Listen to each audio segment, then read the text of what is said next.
And then there were three. Fester is not here, so it is just Roxanne, Froggy, and myself, MJ, for the MJ Morning Show. Oh, but Fester made it clear that if we want to call him, we can. Is that a FOMO move? Yeah, Roxy, you do the same thing. And, you know, when I'm on vacation, I don't tell you guys to call me.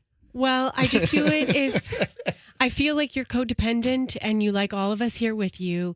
So it's just like my little, okay, if you want to call me, you can. It's like a comfort thing for you if you want that. Oh, I got to address something with you later on.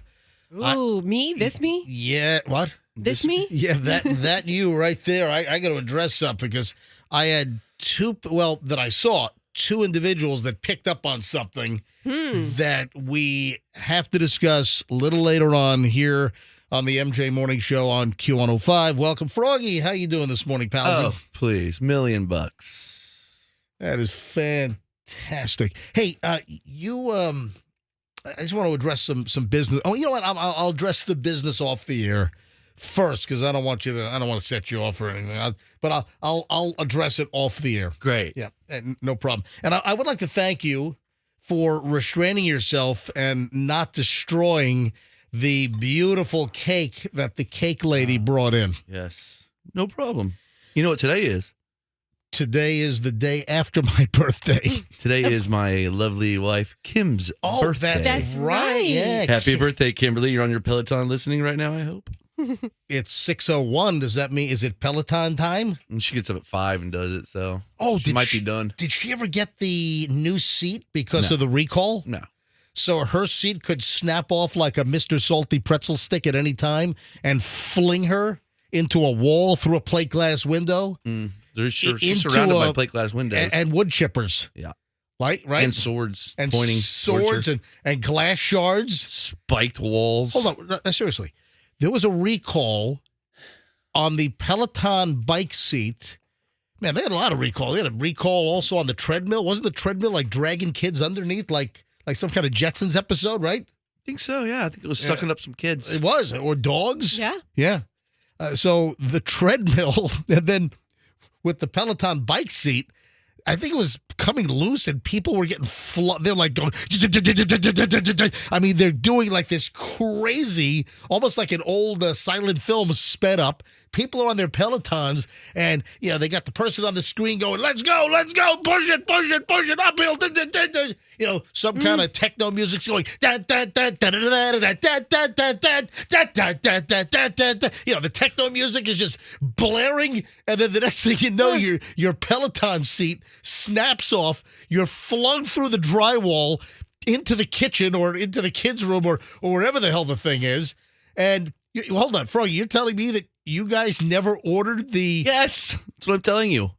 And nobody flew through a wall yet. Are you sure? I get to see it. You know, she's on there. Oh, God. This is going to be the Kim listens to when she does Peloton. Which year is this? Hey, have you heard, like, the Peloton instructors, can you bark like that? What do they do? They just, you know, I don't know. I don't do it. What if Fester was on a Peloton? What would the instructor be saying? But I guess, please get off before you break it. You're the reason why we recalled all the bike seats.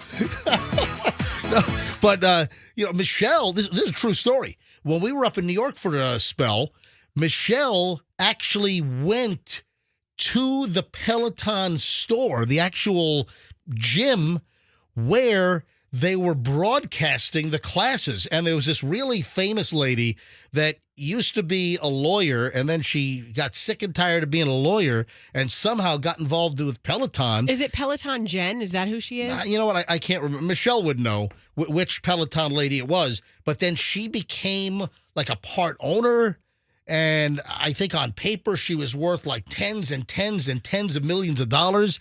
And then the stock hit the skids.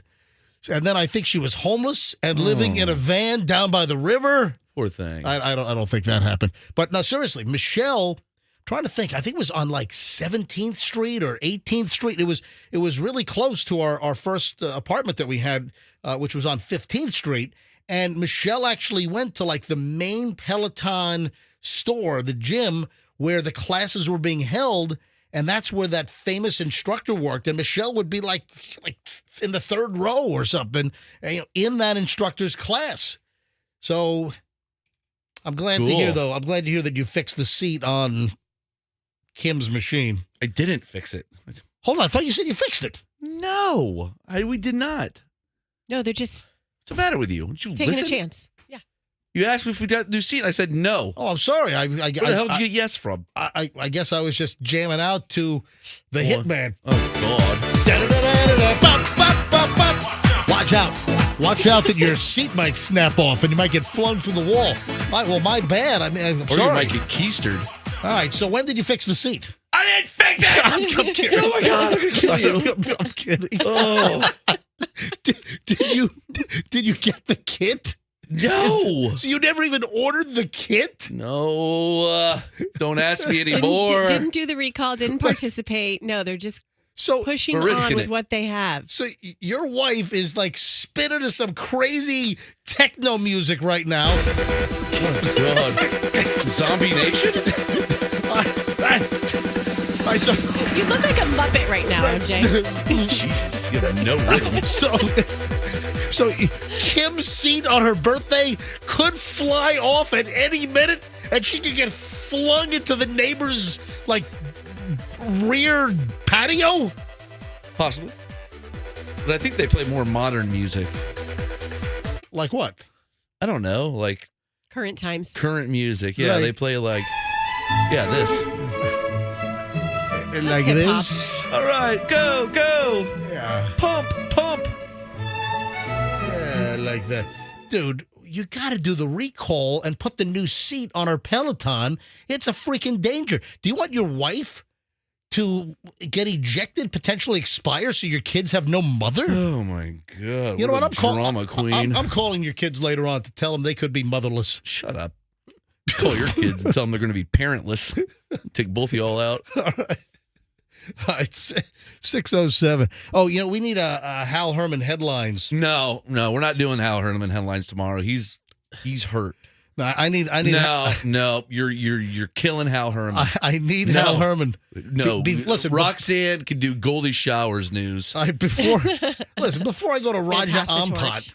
Before I go to Raja, People are over Hal Herman at No, this point. they're not You over are Hal Herman. diluting Hal Herman. I am not diluting Hal You Herman. rely on him too much. I do not. Once a week. Too much. Once a He week just is- bashed you yesterday. Once He a was week. just here yesterday. I love the birthday bash. And people, I think, are interested in maybe submitting relatives, friends, coworkers' names so Hal Herman can bash them. Yeah, it's like a cameo thing. Yeah. Special thing you can do for your loved one for the birthday. If you missed it, Hal Herman threw a birthday bash for me on the air yesterday where he just bashed me for like 5 minutes straight.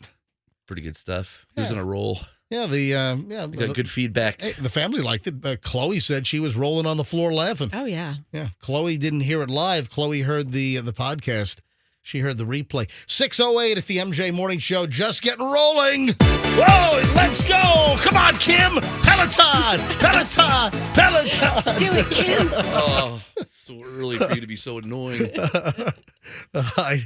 Thursday, busy show today. MJ Morning Show. Where the heck's Pat? Is Pat ready with traffic? All right, fantastic. 6:08. Pat, what's going on there, pal?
I mean, the stuff that gets discussed during timeouts on the MJ Morning Show is unbelievable. Folks, this is too good not to share. The conversation, the stuff that Roxanne will bring up, and listen, everyone does it, but this time it happens to be Roxanne. The stuff that you sometimes bring up is mind-boggling. I just said, hold on, stop right there. Let's continue this on the show. So we got a couple of things this morning. I made a mention to Roxanne earlier as we were getting started that I've got to address something with her. A couple of listeners pointed something out from yesterday's show, and then Roxanne's like, hey, what is it? What is it? Can you tell me? Can you give me a heads up? I'm like, no, just wait until we get to it on the show, because I just want to, I don't want to like prep you. I want to have a natural reaction. All right.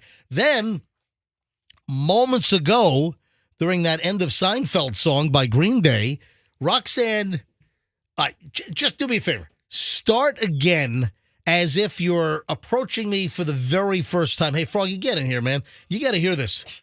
You got to hear what coffee. I had to make coffee. Yeah, you were out of the room. You heard none of this during the break. No. But Roxanne just in the middle of the Green Day song, Roxanne's like, "Hey, do you think this is possible?" Start again from the very beginning for the benefit of our MJ Morning Show listeners here on a Thursday at 6:21 in the morning. Okay, I don't think any of this is strange at all. I think it's None strange. of it. All right, go ahead. So I'm driving home yesterday. All day, I felt like I had an eyelash in my eye. Certain that I did. Now, I got my lashes done. Did you immediately think it was an eyelash or other foreign object? Just felt pokey. I just had my lashes done a couple days ago, so that was the likely cause. And usually I can make myself cry. You know, driving home, I'll just think about something I want to and start crying. If I want to. All right, make yourself cry. But it wasn't like flowing tears. So a lot of tears. So then when I got home, I said, I need to get these tears flowing. So Can I ask, what did you do to your eyelashes? Do you have fake ones glued on? Yeah, I told you I get my lashes done. I'm going to do this till I die. This is like my thing. I do it every 3 weeks. You have fake eyelashes. Yes. Are they glued on? They're not stapled on. Yes, they're glued on. They're sewed on. It's medical grade, not medical grade. It's just the proper glue to use when you do lashes. A lot of women get their lashes done. Like, are they gerbil hairs? Like, are they synthetic? I don't know. I don't ask these questions. Are they plucked out of ladies in some remote corner of the world? They're not real human lashes, no. Okay, so I just lie down, I chill out, she plays great music, and I float on the table for an hour, and I wake up and I have lashes. Are they gerbil pubes? What are they?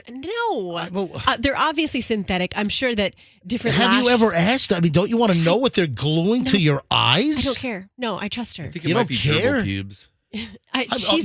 She does a great job. Wait, you've heard the stories where like a woman goes to a nail salon and gets an infection. The next thing you know, like her hand's being amputated? Paul Abdul almost lost a finger. Exactly. That's why you go to someone who is like really good at what they do. And How do you know? It comes with a recommendation. How do you know that? Because my friend recommended her. We all go to her. It's like a group thing. They got an eyelash in your eye. Right. It had nothing to do with her. All right, it had to do with me rubbing my eye. Continue the story. So then so I go home and I was like, I really need to cry a lot and wash this thing out. So that was your remedy? You thought you had an eyelash stuck in your... Oh, wait a minute. This was the day after or the same day? It's yesterday. So same day. All right, yesterday you had your eye... No, I'm sorry. I had my lashes done on Tuesday. That's what I thought. Yes. So the day after... Yeah. So is this an eyelash that you think's been in your eye for over 24 hours? No. Or you thought maybe it fell out yesterday and fell into your eyeball? I woke up Wednesday with a feeling like I had something in my eye. Yesterday. Or maybe morning. you poked your cornea in the middle of the night. Could be. But I felt like there was something in there. All right. So I go home and I was like, all right, well, I need some... All right, folks, it gets better. Listen to this. How is this weird? This is just... Keep going. So then I was like, I need to really make myself cry. So I watched military family reunion videos. Jesus. Why don't you just wash your eye out with the sink water? Then I watched, just bawling. It worked so well. Do you have an eye cup? Do you have an eye wash cup with like some saline? No, because I don't have contact lenses. I haven't had contact lenses in a long time. So no, I don't. You start watching military reunion YouTube videos. What, when the father who's been deployed to Iraq comes home Yes. and surprises Yes. his kids, kindergarten class? Daddy! Exactly. Which are fantastic, by the way. Exactly. Right. So you start watching videos to Yeah. make yourself cry, to then try to expel what you believe is the Yes. fake eyelash that is now lodged inside your eye socket. Right. And then I watched videos of children hearing for the first time. Oh, I God, mean, that one's always tough. If you don't cry in these videos, you don't have a Oh, soul. like when they get when they get a cochlear implant? Yes. Beautiful. And then the kids, they turn on the cochlear implant. And they hear Right. mommy. And then they hear for the first time. Yeah, it's beautiful. All right. You know what's crazy? And there's no law of diminishing returns. Like I put my phone down. I go, okay, I don't think I can cry anymore. I've just been crying and crying. And I go, let me try again. Yep, happens again. Like they're just so moving. So guess what? I start blowing my nose. Is it possible for the eyelash to come out my nose? 'Cause Roxanne, I think I blew my. Froggy, Roxanne Could it have thinks that crawled back? Roxanne thinks that the eyelash then came through her nasal passage. Is that possible? Well, What? now eye drainage gets into your nasal passage. So I guess it is. I mean, maybe I can call my buddy Dr. Chuck Slonim, a world-class ophthalmic surgeon. Maybe he would know. I just blew my nose and then I look at the tissue and it's like, there's my eyelash. I go, wait a second. I guess it could have like dripped down my face in a tear and it was in the tissue that way. But I think it's possible that it came out my nose. Hang on, let me send Chuck a note. Hold on a minute. Speech. Chuck, are you available for a quick live call with an eye question? ? All right, and send. Okay, just sent a text to Dr. Chuck. Yeah. Okay. Now, I know that, like, when you're crying or that eye drainage can get into your nasal passage. There is a connection there, but I don't know about an object like a phony eyelash that got washed through some tear duct connected to your nasal passage. I don't know. Maybe I have some openings there that should be closed. Ooh. And I sent the text. We'll see if he answers. So hold on. When you blew your nose, was the eyelash in the tissue? Well, that's my point. I think it came from the snot in my nose. Hang on. Dr. Chuck just texted me back, and he's available. Hold on a minute. I think it did. But I guess technically I could have not been paying attention, and it slid down my face in a tear. And then when I wiped my face with the tissue, then it was there. What the heck? I mean, you realize that 90% of the show is stuff I never planned to do. Yeah. All right? This is like my cry videos are the opposite of Froggy's desensitization videos. Chuck? Yes. Good morning, ladies and gentlemen. World-class ophthalmic surgeon, Dr. Chuck Slonim, personal friend for, 25 years or so. Do you know how we met Chuck? We were talking about glass eyes, and Chuck was a listener to the MJ Morning Show on the old station, and Chuck just stopped by the studio one morning. I think it might have been that morning or the next day. We were talking about glass eyes for some reason, and Chuck brought by a whole container of glass eyes. That's I remember crazy. that. I think you were Milton Fludgecow, and you talked about having a ping pong ball and putting it in his Oh, that's right. It was a Milton Fludgecow call where he was calling an oculist. Is that what it's called? Ocularis. Ocularist. Yes. He was to get. I ought to play that. You know what? I'm going to do that. I'm going to play. Maybe before I do Morons in the News, maybe we'll play the old Milton Fludgecow call, or maybe 7 o'clock is probably better. You know what? I'm going to whip that out, Chuck. All right, so Roxanne's got a question. I don't know if you've already listened this morning, but Roxanne, let me just cut to the chase. She had her fake eyelashes installed on Tuesday. On Wednesday, she felt like she had a foreign object in her eye, and she thinks it was one of the fake eyelashes that gets glued on that fell into her eye. So her remedy was to make herself cry. So she went to YouTube to watch sad videos to make herself cry to try to get the foreign object out of her eye. More happy moving videos, Right. but still make you cry videos. Now, she thinks that when she blew her nose that the eyelash came out. Is it possible that a foreign object in your eye. I think like the eye and the tear, isn't that connected to the nasal passage? It is. It'd be very unusual for a lash to. Well, I have found lashes in the tear duct, but I've never found one that traveled the pathway. Excuse me, into the nose. I've seen them sticking straight out of the little tear duct. There's one in the upper lid. There's one in the lower lid. Yeah. Near the nose. I've never seen one actually travel through the whole pathway and get into the nose. Yeah, that's that little hole. If you look at your eyelash, I once stuck a paperclip in there to see what was. Yeah, just to see what's going on. No, I'm kidding. Yeah, Chuck, no, that's not a good thing. I'm Yes. kidding. But- Well, Roxanne, did you see the? I'm sorry, I didn't understand. Did you see the eye when you blew your nose into the tissue? Was the eyelash there? Yes, it was. But here, watch me. Whoa. Okay. Yeah. So say I have a pretend tissues in my hand right now, Yes. and I put them on my face. Right. All right, you see where I'm patting my face with them?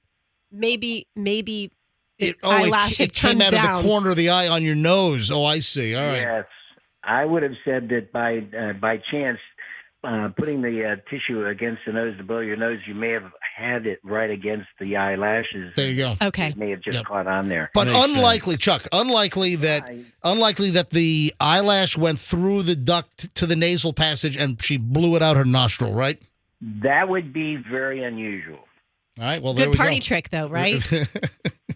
Well, it was a party trick because I think Fester many, many years ago talked about the tear duct, and there is a surgery that we put a little glass pipe between the eye and the nose, and if you blow your nose, you may get some snot out through your eye. Oh, That's called no. that's called a Jones tube, and there's Hold on. It's what? you could. It's called a Jones tube, A and it's Jones something that tube? in somebody with a blocked tear duct, we might have to do a surgery that puts a little glass. It looks like a test tube without a bottom for it. Holy crap! So it's a tiny little glass tube. It's like a crack pipe for a gerbil. That's right. And if you smoke cigarettes and blow smoke through your nose, it may come out through the inner corner of your eye. Oh no! You know what? I've seen that trick before. Chuck, thank you, buddy. I appreciate you coming on. My pleasure. Anytime, MJ. You bet. And you know what? I am going to play the crotchety old man call with the glass eye. I'll play that at 7 o'clock. So 28 minutes from right now, I'll play that after the Morons in the News segment coming up in minutes. So stand by. Oh, and Morons in the News next on the MJ Morning Show here on Q105. I pushed the button in my garage this morning.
640 MJ Morning Show. Classic Milton Fludgecow, crotchety old man call.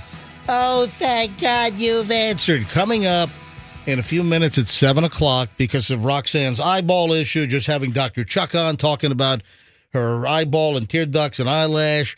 And I first met Dr. Chuck years ago, back in like the mid-90s, after a Milton Fludgecow crotchety old man call regarding a glass eye.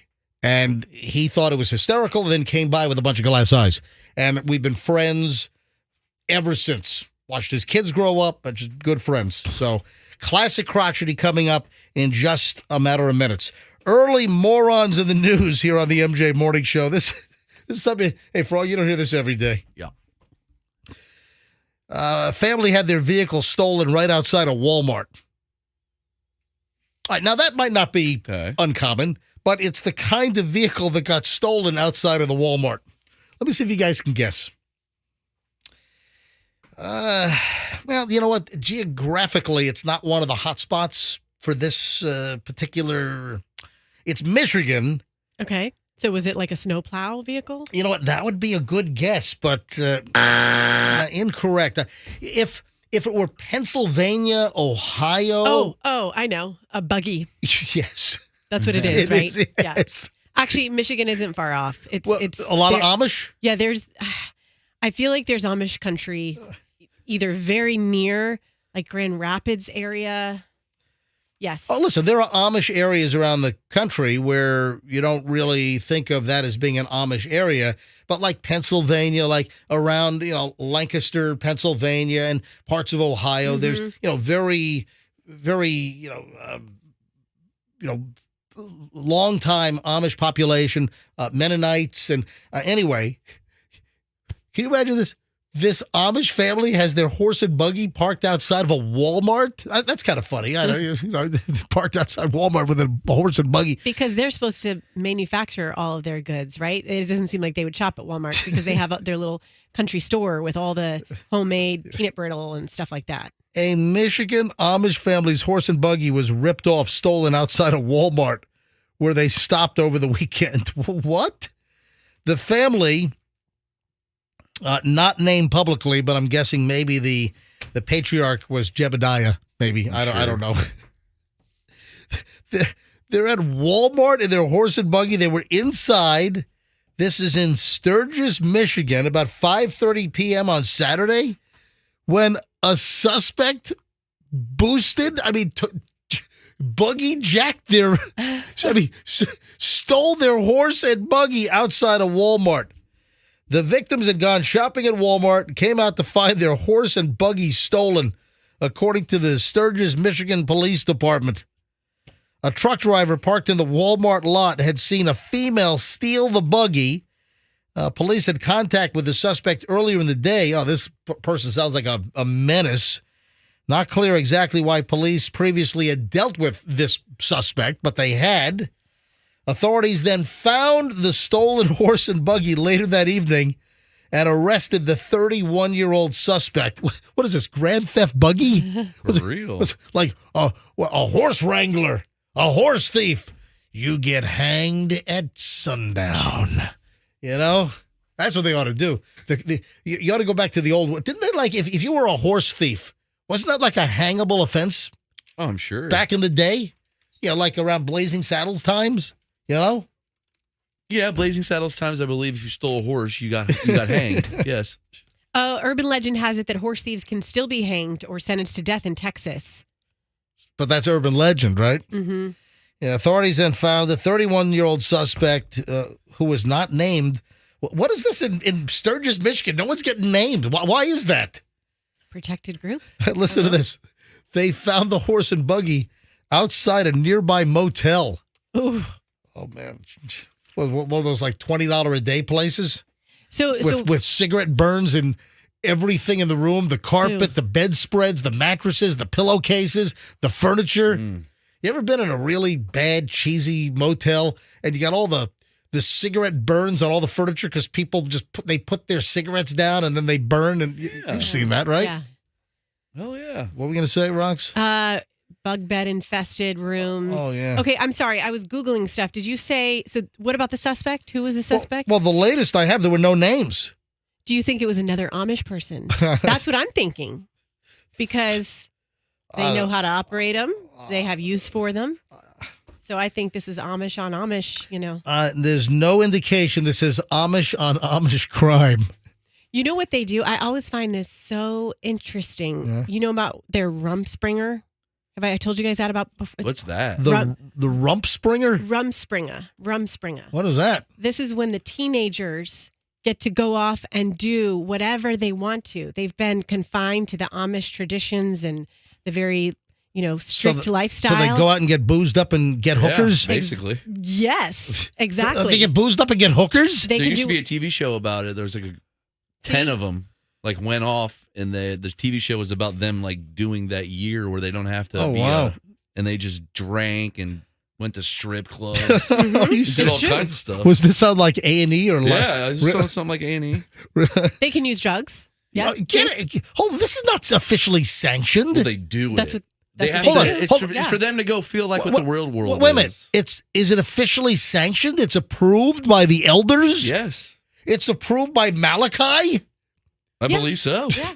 It's called their Rums. They have a name for it. It's the Rumpspringer? Rumspringa. And the other thing they do that I think does that have anything to do with the Jerry Springer? They get to act like they're on a Jerry Springer episode. That's why it's called with their rumps. All right, so the horse was unharmed. The suspect was booked into the St. Joseph County, Michigan jail on larceny and larceny of livestock charges.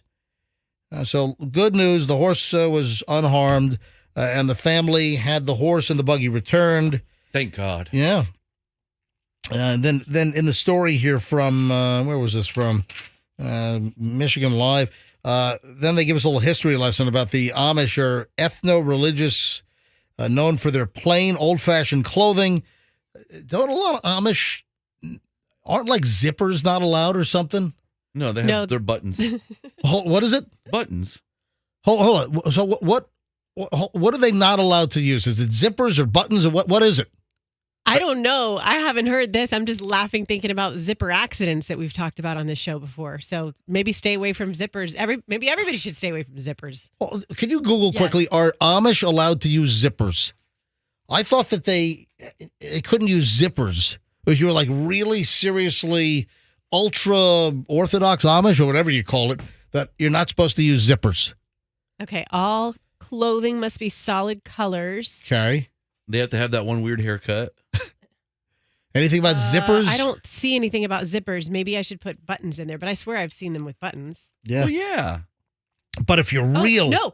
What? Amish people generally avoid buttons due to their modesty regulations. Buttons are viewed as too fancy and flashy. All right. So I have it wrong. So they can use zippers, but no buttons? Yes. All right. Now, if you're really like super Amish. Oh, hold on a minute. Apparently, Andrew is saying no buttons, zippers, or hooks. So maybe zippers is part of the deal. How the hell do they keep their clothes on? Yeah, that's. What about Velcro? Is Velcro okay? Jeez. I have no idea. Maybe. How about Velcro? So, listen, if you're super Amish, you're not supposed to have a car. You're not supposed to use the internet. I'm guessing if you're super Amish, you don't have a radio. You're allowed to listen to the show. I don't know.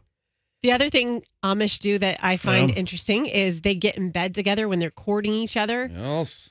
And they get in bed fully clothed and they just have to lie there like all bundled next to each other, but no skin touching each other. Amish. Really? It's called bundling. Do they like Eskimo kiss or something? Or? I think so. Ew. Very, very interesting. Rub your nose against mine. Amish, why are you making them sound like they're like from Ireland or something? I've done business with numerous. They own a lot of hardware stores. Are they allowed to have shelves? Yeah. All right. They're not allowed to give an email address, though. 650. The Amish are great, especially. I love the Amish, y'all. Especially, listen, I love Amish pretzels. I order those pretzels out of Martin's Pretzel Bakery out of, what was it? It's Akron, Pennsylvania. That's where I order my hard pretzels. Love them. The Amish are rolling those things by hand. Fireplaces are great. Yeah, they make those fireplaces or whatever. The peanut brittle. Oh, so good. Yeah. And then, of course, Yoder's Amish restaurant down in Sarasota. Was that on Bee Ridge or somewhere around there? All right. Apple butter. They make good apple butter. There we go. All right, quick break. We'll come right back with that classic crotchety old man call with Roxanne's eyelash problem this morning. The crotchety old man and the glass eye. Next.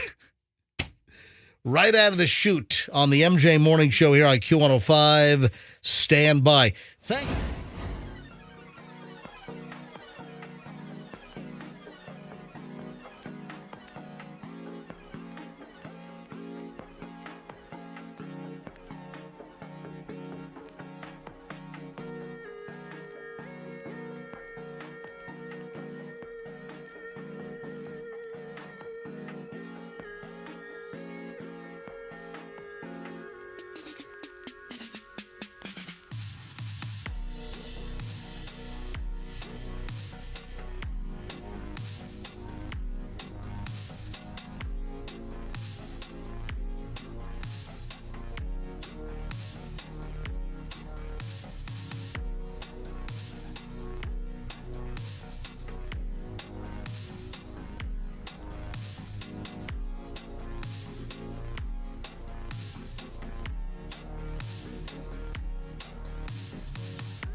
I have a little fishing warning for Froggy. Froggy is the fisherman in the room. We'll get to that coming up in just a matter of moments. Also, the road rage stories are just getting worse and worse here in the Tampa Bay area. I don't get it. And somebody sent me an Instagram video link, something that happened right here in Tampa Bay on a Tampa Bay interstate. And apparently, according to the comments, this guy's been doing it all over town. And this is insane. We'll get to that coming up. All that probably coming up a little after 7:25 when we start the hour and 20 minutes of nonstop MJ. But you got to hear, we got a loaded segment coming up. First, though, as promised, first up, classic crotchety old man call. If you missed it, a little earlier, second segment of the show in the 6 o'clock hour, Roxanne's talking about getting her phony eyelashes glued on her face. And one of the eyelashes she thinks fell off into her eyeball, felt like she had something in there. Then she's trying to cry herself into submission so that the tears eject this thing in her eye, which apparently is a synthetic eyelash. Then she thinks that she blew her nose and the eyelash came out of her nostrils. And we had Dr. Chuck on who said that that's not possible, most likely. So who the heck knows? But then we talked about the eye and how Dr. Chuck Slonim first met us years ago back in the 90s because of this crotchety old man call. After he heard this, he dropped by the radio station, I think the next day, with a whole little container of glass eyes because he's an ophthalmic surgeon. And we've had a friendship ever since, and it was all because of this classic Milton Fludgecow crotchety old man call. Good afternoon, Artificial Eye Clinic. Oh, thank God you've answered. Is this the eyeball place? Yes, it is. Yes, I lost my glass eye. Can I ask who I'm speaking with? My name is Milton. I'm elderly. I can't hear well either. Can you speak loudly? Yes, where are you calling from? I'm in my house right now. Well, we don't have replacement eyes. I mean, you have to come in and have it made. I realize that. Is this like Lens Crafters where I can have the eyeball in about an hour or so? No, it's not. Okay, well then let me tell you how I lost my glass eye yesterday. I was going to the dermatologist to have my laser hair removal surgery for my back. I'm like Sasquatch. I was going up to his office on the 28th floor when suddenly my glass eye popped out and fell right down the crack in the elevator, and it went straight down 28 stories. It went plink, plink, plink, plink, plink, plink, plink, plink, plink, plink, plink, plink, plink, plink, plink. And then it went crash. I heard a little shatter at the bottom. We would have to put you in. We couldn't do it immediately. We would have to put you in November. And November? It takes 3 visits. Now, here's how I lost my eye in the first place. I'm sure you're curious. Do you know those batting cages where you take batting practice and the balls shoot out of the machine? Yes. Well, I decided to take a crack at it. In my younger years, I was in my late 60s back then, and my son was leaning over the machine, and he had one of those big medallion gaudy necklaces on like that rap star, MC Hammer, with his name Chauncey in big gold letters, and it got stuck into the ball machine, and it shot out like a rocket, and it plowed me right in the eye.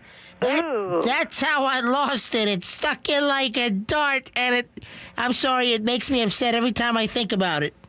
I bet.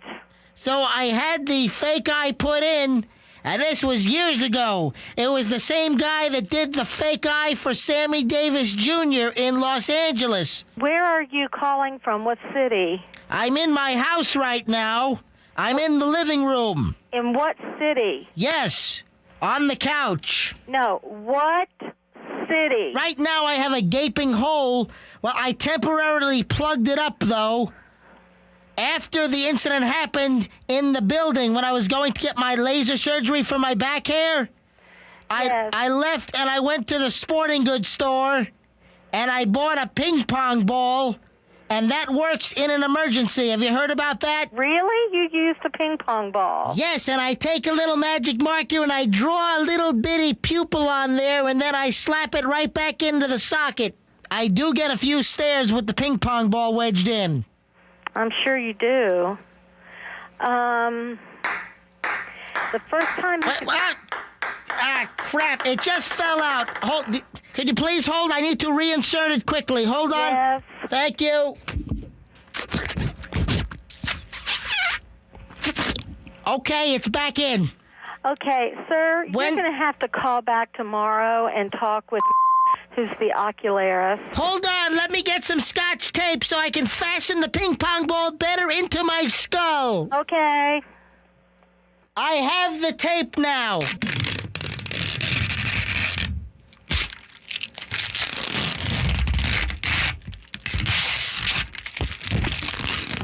Okay.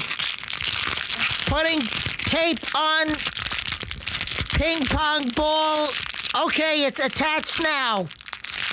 I think this looks pretty good. Okay, I got it. How do you spell your last name again? Oh, it's coming loose. Hold on. Ping pong ball. It fell out. It just fell out. I caught it with my tongue. Hang on, the ping pong ball is on my tongue.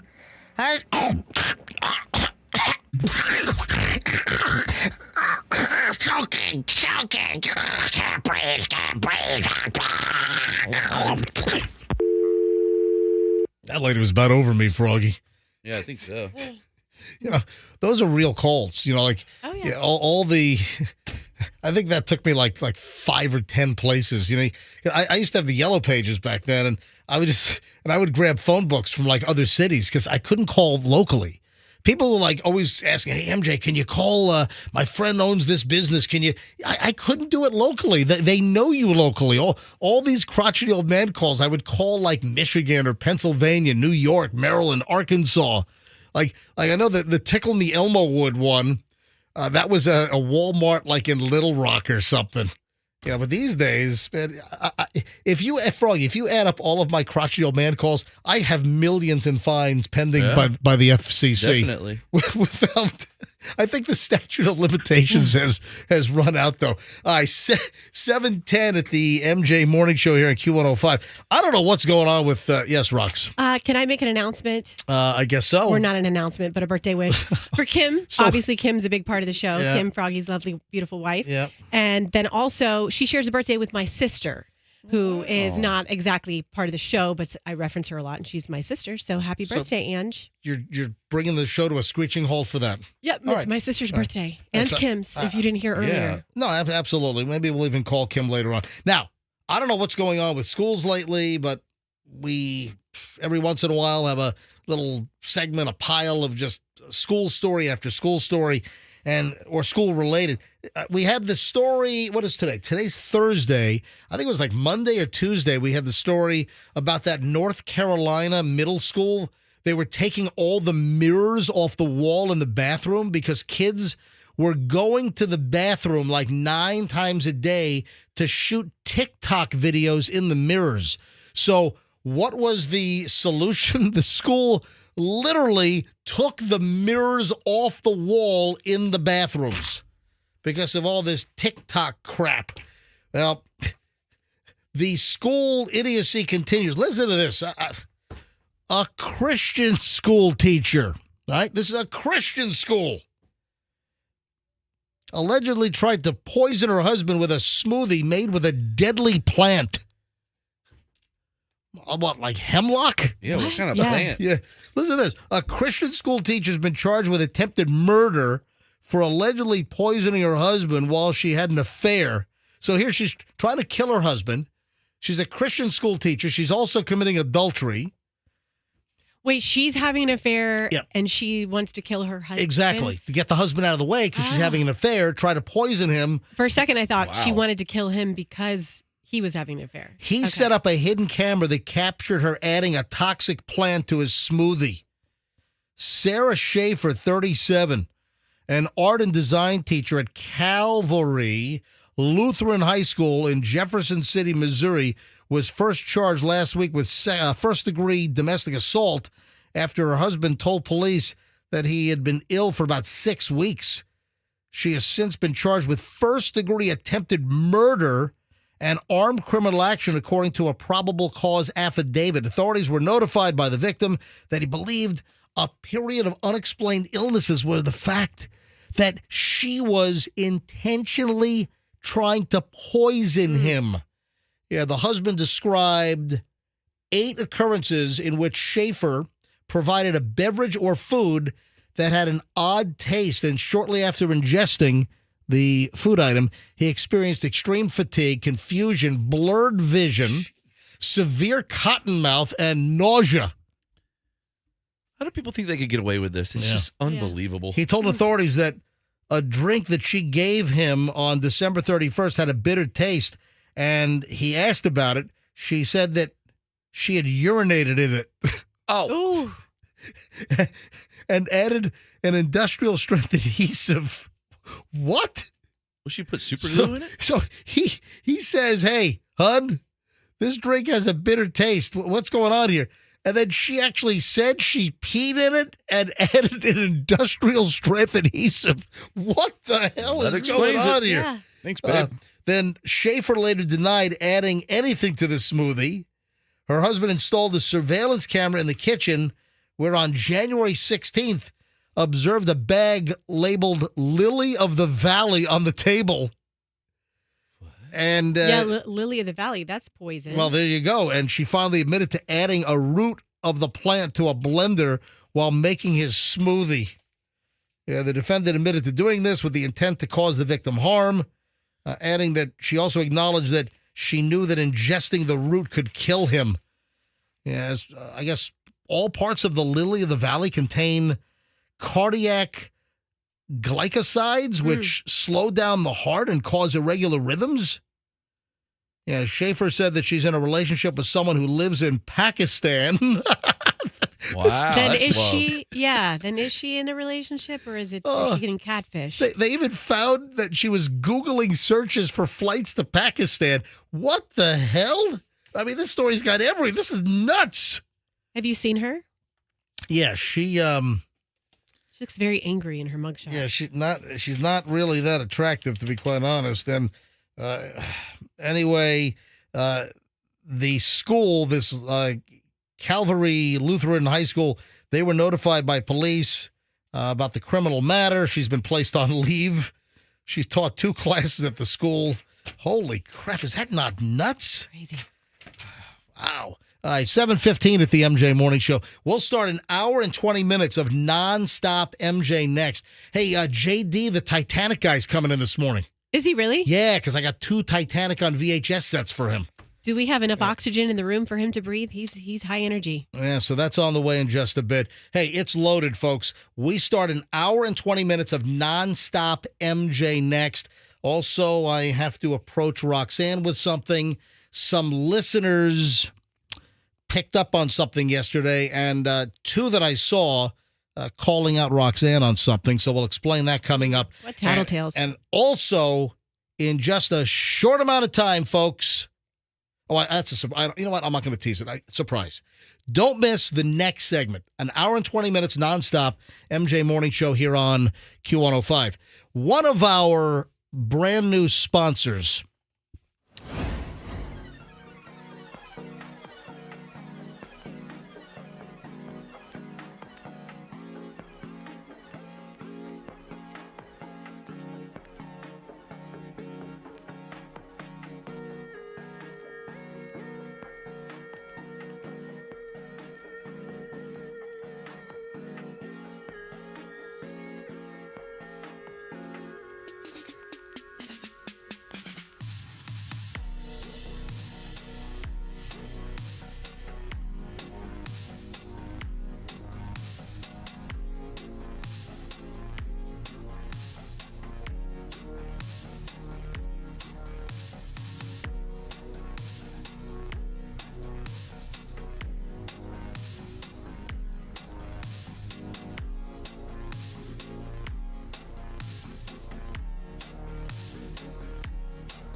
right, Roxanne, listen, this is not coming from me. I'm just responding to listeners. So I don't want you to have a wacky, violent reaction or anything. Or, Nobody in here has wacky, violent reactions, right? I think we're all prone to wacky, violent reactions, all of us. All right, MJ Morning Show on Q105. MJ with the crew here, minus Fester. Fester said, hey, if you want to call me, you can. Fester's down in Fort Myers selling RVs. I guess it's the big Fort Myers RV Super Show on the heels of the Tampa Fairgrounds, Florida Fairgrounds Super Show from this past week.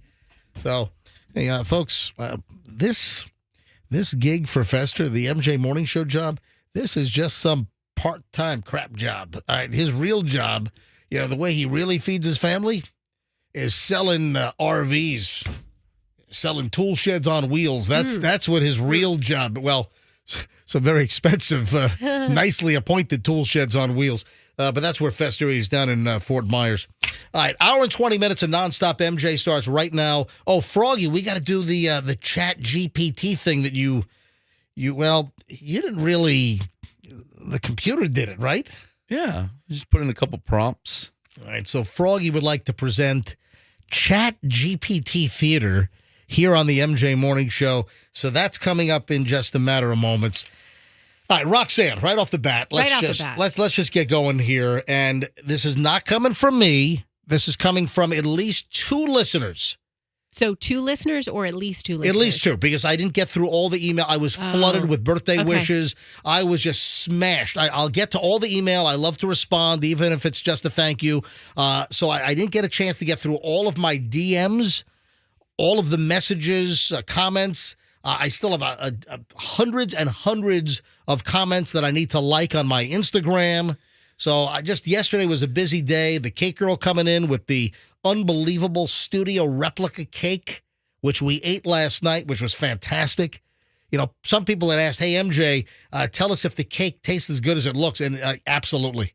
It was a chocolate with dulce de leche. It was fantastic. Yum. It was moist. Michelle loves chocolate, and Michelle's like, ooh, this is a good chocolate cake.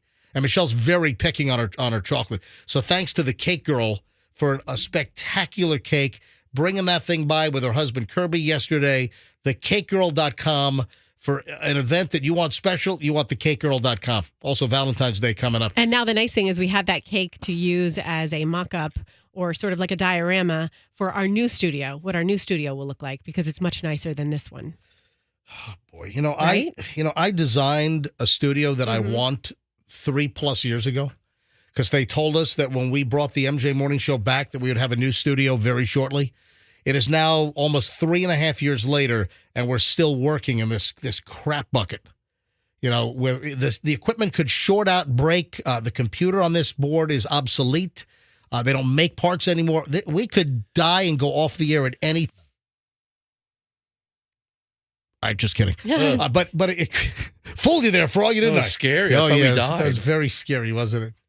All right, so Roxanne, do you recall anything that you said to me yesterday? I gave you a couple compliments. All right, so listeners picked up on something. Okay. What do you think you complimented me on yesterday? Let's see if you're barking up the right tree. I know exactly what I complimented you on. I complimented you on the video of you at Walmart. And then I complimented you on your smile in the picture with the cake girl. All right. So, yes, I shot a video with Chloe. We're doing some last minute things before our trip. We had to get some travel size toiletries. So we're at Walmart, and there was a huge football bin, one of those big cardboard bins on a pallet in the middle of Walmart with 100 footballs in it. And I grabbed the football, and I'm doing a run through Walmart. And I'm doing Gene Deckerhoff to the 30, to the 25, to the 10, to touchdown Tampa Bay. And then I spiked the ball right in Walmart, and Chloe's giggling. The video's up on my Instagram at Certified MJ Radio if you haven't seen that. But what was the other thing you just mentioned? The smile that you had in your photo with your birthday cake with the cake girl. It goes beyond that because listeners heard it and they pointed it out. Goes beyond that. You said a little more. I said it was a good look for you. No. You went a little further. All right, I said we're not going to talk about your body. No, you went a little. The listeners are pointing it out in emails. Let's pull the tape. All right, what are they pointing out? Here's the deal. I took a picture with the cake girl yesterday with my birthday cake, the studio replica cake. Again, that is, I think it's the last item. It's the last item right now that was posted on my Instagram, Certified MJ Radio. That's Certified MJ Radio. And Roxanne, the listeners, they know what they heard. I heard it as well.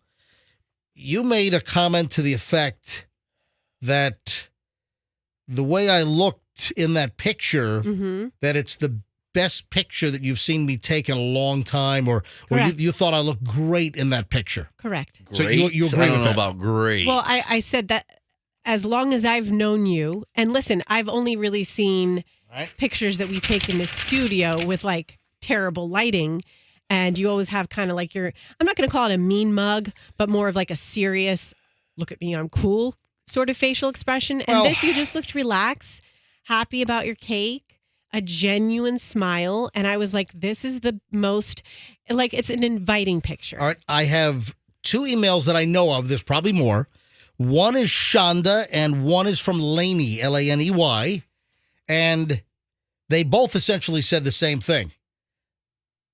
That MJ, if you don't realize that Roxanne was hitting on you yesterday. Oh, God. Oh my God. You're blind. It's the funniest thing I've ever heard in my life. This is the funniest thing I've ever heard in my life. Do they want to know what hitting on is? That is not it.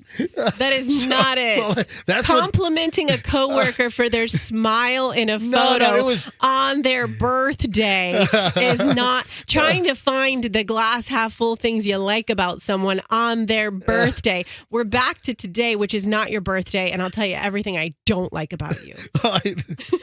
Everything I hate about you. What was that? Was that Ugly Kid Joe? Yeah. Yeah. And I hate everything about you.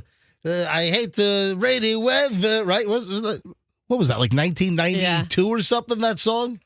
And I hate everything about you. Does he do that at the end? Are you the guys on the beach? Wasn't that Pat was in that video? Remember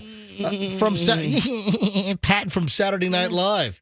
Yeah. All right. So Roxanne, listen, it's okay if you found me remarkably attractive. Tell Shonda to go back right in Grey's Anatomy. What about Laney? And Laney, tell Laney to stay in her lane. I'm not really. I'm not flirting with you. The flirt police. No, that's not. Maybe they could have been auditors with me we can go to a time traveling machine back when I was an Arthur Anderson auditor. Right, now, really on it. One other thing before I forget, and we talked about Peloton earlier. I don't know why Peloton. Oh, because Kim, Froggy's wife, Kim, is having a birthday today, the day after mine. And Kim, this morning at 6 a.m., Froggy said her ritual is to get on the Peloton, and that's like the first thing she does, the morning workout on the Peloton. And I asked Froggy, hey, did you guys ever order and install? I got breaking news on that. The new seat, because the seat was recalled because Peloton bike seats were like snapping off and people were getting like the pole wedged up. And I mean, all kinds of bad things were happening. People getting hurled off the bike. So there was a big recall. And I said to Froggy, hey, did you guys ever order and install the seat? And Froggy's like, nope, never did. But so actually, we did. Oh, breaking news? Yeah. I guess she did get it. And you didn't even know it? Yeah. I mean, why would I know? So she texted you? Yeah, she says I did get the seat, the new one. All right, so Froggy apparently did get that, but you didn't put it on, obviously. No. She put the seat on herself, unbeknownst to you. I'm sure it just clicks on. Well, I'm very, very happy that Yeah, me too. Your wife is safe with the new seat. And then and this brings up another Peloton issue. Roxanne, during a break a little while ago, she said to us, hey, speaking of Peloton, that you guys never got your free complimentary Peloton bike? Still waiting on that. Has not arrived yet. When was that? Yeah. All right. For those that don't know, Roxanne's husband now, Dig Dug, he was up in Michigan. What was it? The Michigan and Ohio State game. Rivalry weekend. And that was what? Early, it was before we went on vacation. It was was it October, November? You tell me. No, you know what? I know. When was actually, it was Thanksgiving Day weekend. All right, That's right. So Dig Dug, Roxanne's husband, does he know that you're hitting on me? You know what? I will play that segment back to him, and he'll be completely fine with it. So here's the deal. He was up in Michigan, I guess, with his buddy Derek Jeter, and somehow Fox Sports, they drafted him for some kind of an on-air bit for him to be on a Peloton where they had, one Michigan fan and one Ohio State fan on the Peloton to see who could pedal whatever the deal was. Yes, you can see the video if you go to my Instagram. It's at Roxanne Wilder. Yep. And he didn't even tell us what was happening. Well, he just said, Roxanne, go watch the show this morning. I've got a hit. And was it on Fox News or Fox Sports, or what was it on? It was on Fox, whatever their game day, their channel, morning show is. Right. And I think it was a noon game. So Dig Dug was on TV pedaling like a maniac on this Peloton. Mm-hmm. Really hamming it up. You know what would have been funny? If they didn't replace the recalled seats on those Pelotons and it snapped off live on television and Doug was like flung into the camera or something. That would have been funny stuff. Roxanne Wilder And Doug. All right, so here's the deal. For that little cameo on TV, and he's a Michigan fan, but he had to play an Ohio State fan with a red hoodie on. Yeah. So for that little stunt that he was drafted for, Peloton was giving him his very own Peloton that was going to be shipped to your house. Yes. And that was Thanksgiving weekend, and you still have not seen your Peloton? No, I have not seen it for 2 months out. What's going on? Does he have a contact number? Or I think so. Really? So yeah. So 2 months later, you guys don't have the free Peloton that you were promised. No. Need to get on that. I really would, if it was up to me, I would switch it to a Peloton treadmill because I'm more of a treadmill person than a bike person. You ought to then get a hold of somebody and see if you can trade it out. Mm-hmm. Right now, it just sounds like it fell into a black hole and you're never getting the damn thing. Yeah, it was all for naught. He had Urban Meyer like rooting him on and cheering him on. He had to pose as an Ohio State person. So yeah, exactly. So he was like a big fraud on TV. Exactly. Shows you everything on TV is fake. This is making the news around the state that a bill that would ban underage kids, ban minors under the age of 16 from using social media. This passed yesterday in the Florida House, 106-13. Do you realize what they're trying to do here? I didn't hear what you're saying because I'm fielding all the text messages right now from my friend saying you have a crush on MJ. Crushing. All right, what's your favorite drink? Orange Crush or MJ Crush? All right, so here's the deal. What was your question? What are you saying? All right. A bill passed in the Florida House. Now, it would still have to go on to the Senate, and then the governor would have to sign it. But a bill to ban minors under the age of 16 from utilizing social media here in Florida. Passed the Florida House 106-13. We must act to protect Florida's children from these addictive features, the mental health disorders caused by excessive use, and the risk of exposure to predatory activities. This is according to Representative Tyler Sirois, a Republican from Brevard. He was a sponsor of the bill. House Bill 1 would require social media platforms to terminate social media accounts of minors under the age of 16.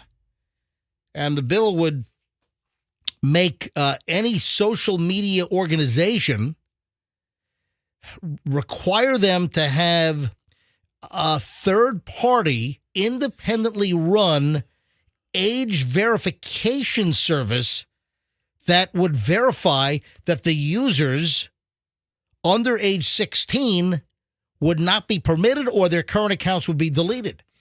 All right, let me tell you right now, I think social media is a mess. And do I agree with limiting young kids on social media or preventing them? I do. I think that kids' brains, teenagers, I think their brains are getting rewired. I think it is putting undue pressure. I think ultimately, and I've said this a million times, I think social media is a net negative on humanity. Overall, social media is bad for humanity. Net negative, absolutely. And then I think it has an exponentially worse effect on our kids. So I do, in principle, like the fact of keeping kids off of social media until a certain age. But really, that's a parental thing. But, from a practical standpoint, how's this going to be enforced? I mean, when you can lie about, I don't know what the enforcement is going to be. What, are you going to have to go through like an ID me thing, like with, the federal government to get onto the IRS website or Social Security? Or, I mean, how deep are they going to go with this? I think it's more ceremonial. I don't know how they're going to enforce it. Well, it is interesting as a parent. If it's a lot easier to say, no, you can't have that social media account because it's illegal. Your kids are too young. Froggy, your son Max is what, 12? Yes. Any social media? Do they have No. smartphones? Does he have a smartphone? No. He does not. No, they don't have phones. Does he have a dumbass phone? No, he doesn't have No a phone at all? No phone needed All right. for this. So no social media for your 12-year-old. No. Oh, that's a good thing. I think that's some good parenting over there, Well, thank you. We try. which is a mystery and a miracle to me with you. I don't. You mocking me? I think he's mocking. So, hey, listen. Passed in the House, still has to go through the Senate. Governor would have to sign it. But again, let's say this does get signed into law.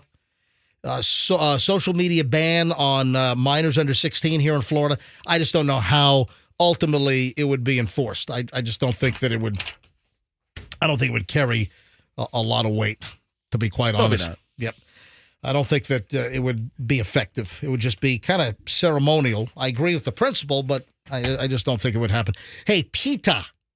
PETA, I'm not talking about the little bread, little PETA pockets, but PETA, the People for the Ethical Treatment of Animals.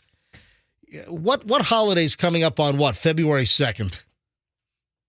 Groundhog's Day. Yes. Oh, God. That's right. So Groundhog's Day is coming up, and guess PETA's making a stink now. Guess what PETA's latest is? Then put your little hand in mine. There ain't no hill or mountain we can't climb. Here we go. Rise and shine. I got you,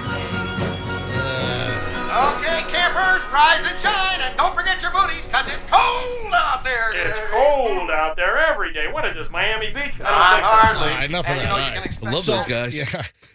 Do you know what PETA's trying to do now? PETA is now demanding that Punxsutawney Phil, that's the groundhog who, there have been like 38 Punxsutawney Phils. Of course.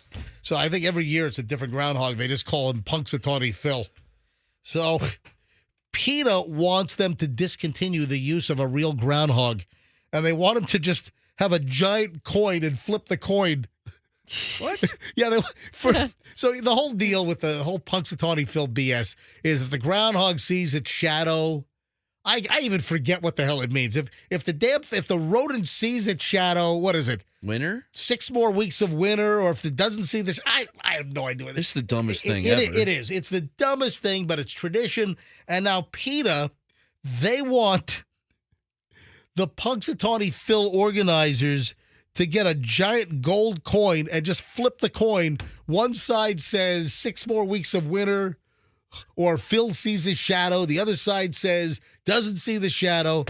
Oh, my God. This isn't a football game. This is predicting the weather Yeah. and the season. Exactly. It's not like Punxsutawney Phil's gets like hurt or they roll him down a hill. Hey, remember, See which side he lands on. there's a rip-off groundhog deal that they do like on Staten Island or something. Uh-huh. And it's a big rat. Well, exactly. Mayor Bill de Blasio, back when he was mayor of New York, he dropped the groundhog, and it died like the next day. What? Seriously. Idiot. So He murdered it? De Blasio murdered a groundhog, dropped it on its head, and it died. And PETA, man, they exploded on that one.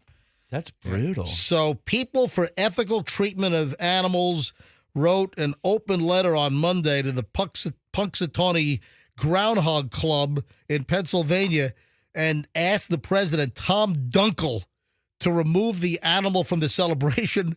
And they should retire Phil, take him to a sanctuary, and that PETA would present the group with a giant gold coin that they would just flip on Groundhog's Day. Oh, my God. Yeah. Hey, it's February 2nd. It's coin toss day. Jeez. That's idiotic. What happened? The video. What? You saw the video of I got to bring it up because hold the on, groundhog. don't hang on, don't. Oh, okay. Don't mess that up. The groundhog almost like commits suicide. He like jumps out of his arms. Oh yeah. Even the groundhog hated Bill de Blasio. Poor thing. Yeah. So great video. I just thought that was funny. And also, speaking about PETA, it gives us an excuse to play that voicemail. That Pete, remember, Pete Davis. Pete Davidson. Davidson. Pete Davis. Pete Davidson was responding to PETA because remember he bought like a purebred dog, and then didn't PETA go after him for not like going to get a shelter dog or something? But he wanted to get the purebred because his family was allergic. Yeah. Hi, my name's Pete Davidson. This message is for Daphna, the C. Thank you so much for making comments publicly that I didn't adopt a dog. I just want to let you know I'm severely allergic to dogs, so I have to get a specific breed. I'm only not allergic to Cavapoos and those type of dogs. And my mom's dog, who was 2 years old, died a week prior, and we're all so sad, so I had to get a specific dog. So why don't you do your research before you create news stories for people, because you're a boring, tired fuck you and suck my Oh, wait. End this message. Good for him. What? Did I hear an F-bomb? No, Did you hear that? No, it was bleeped. Was it bleep? And there was Okay. and there was a suck in there. My ears just filled in. No, there was a suck in there. But hey, anytime we talk about PETA, you got to play the Pete Davidson voicemail to PETA. Holy crap! All right, there is a video that someone brought to my attention yesterday, and this was posted on the Instagram account of Only in Florida, 2 A's at the end of Florida.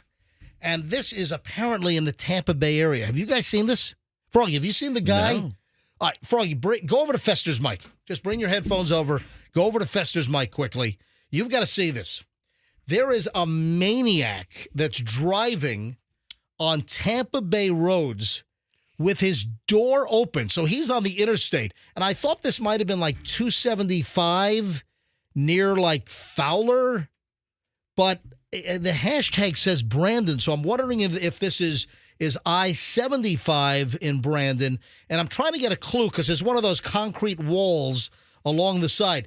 This guy is in a silver Nissan.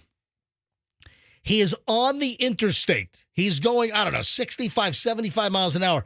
His driver door is open, and his foot is dangling out, and he's actually dragging it on the road, on the interstate. This is absolutely insane. It's pretty cool. And cool. This is the dumbest thing I've ever seen. Hey, Bolo, Florida Highway Patrol, TPD, Hillsborough County Sheriff's Office, all other agencies. This appears to be Hillsborough County. So, because it's hashtag Brandon. Andrew, can you get this up on our website? Can you put the link up? All right, Andrew's got it up now. Froggy, Roxanne, lean over here and watch this. Let's see. So, a guy is in the car behind videoing this maniac dragging his foot. Look at this. Bro, what? Oh. The slides. Down. Got sandals on. Is this? It's out the door, just dragging. This is insane. He's vibing too. Yeah. What the heck? He's just chillaxing. Maybe his door doesn't shut. No, I think this is like he's trying to start some kind of new cool trend of he's just all nonchalant. He's got his arm hanging out. The door is ajar by like a foot.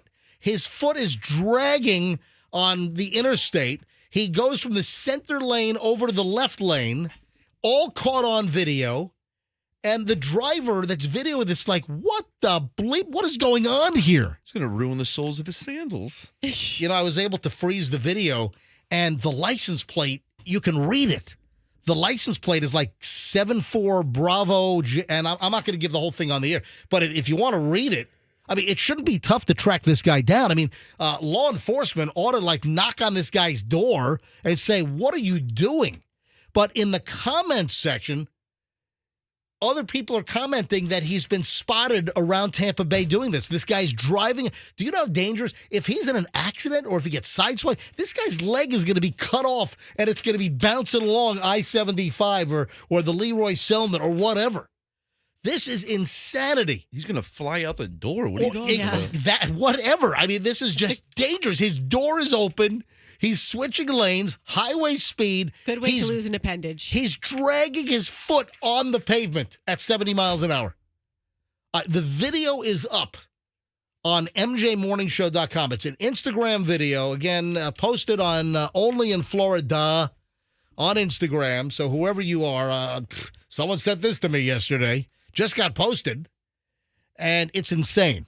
We have the link. We'll make it very easy for you. You got to see this. Go to mjmorningshow.com, then click on stories mentioned or as heard. So right at the top, as heard on the MJ Morning Show, click on that, and then the link is there, and you can see this Instagram video. This reel of this real imbecile dragging his foot on 275 or I-70. People will know exactly where it is. And that's his music that's blasting? No, the music is the guy in the car behind that is narrating and videoing this. Yeah, we can't hear the music that's in the guy's car. He's up ahead. So he's probably playing good music too. I mean, well, it appears like he's like kind of moving to the beat. Look, his arms go, his hands are going up and down. So he must be listening to something as well. But is this guy trying to start a new trend? Driving down the road with your door open, your foot dragging on the pavement? Jeez, that's balls. Man, that's a ballsy move, man. You should put some metal on the bottom so you could get some sparks going. Put on some spurs. Oh, my God. I mean, law enforcement, I'm trying to, it appears to be a black male. I'm looking at the skin color on his hand. I think he's a black male. Silver Nissan. And again, the license plate, you can see if you just freeze the video, you can read the plate. It's like 74B, 74 Bravo. Then J is this guy's license plate number. I mean, it's insane. All right, take a look. Hey, Andrew, phones are ringing here. Andrew, can you grab call? Does the phone ring in there? Because phones have been ringing for like 5 minutes. They're hanging up now. All right, yeah. If anyone has seen this guy, you know what? Let's see if anyone listening has seen this guy on the road. Because the comment section on the Instagram Reels, people are saying, yeah, I've seen him. So he might be driving around the Tampa Bay area with his door open, dragging his foot.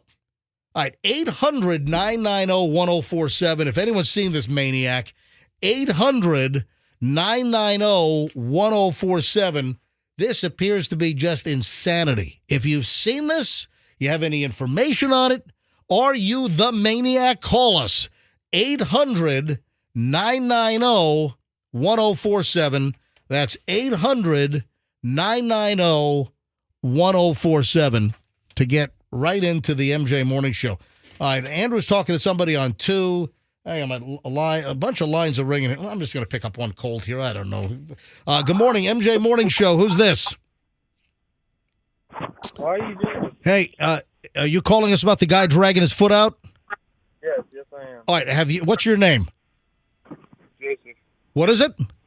Joseph. Joseph, have you seen this guy? Yes, I actually have. I see. And again, the comments section saying that people have seen this. All right, so Joseph, where have you seen this guy? And again, a silver Nissan?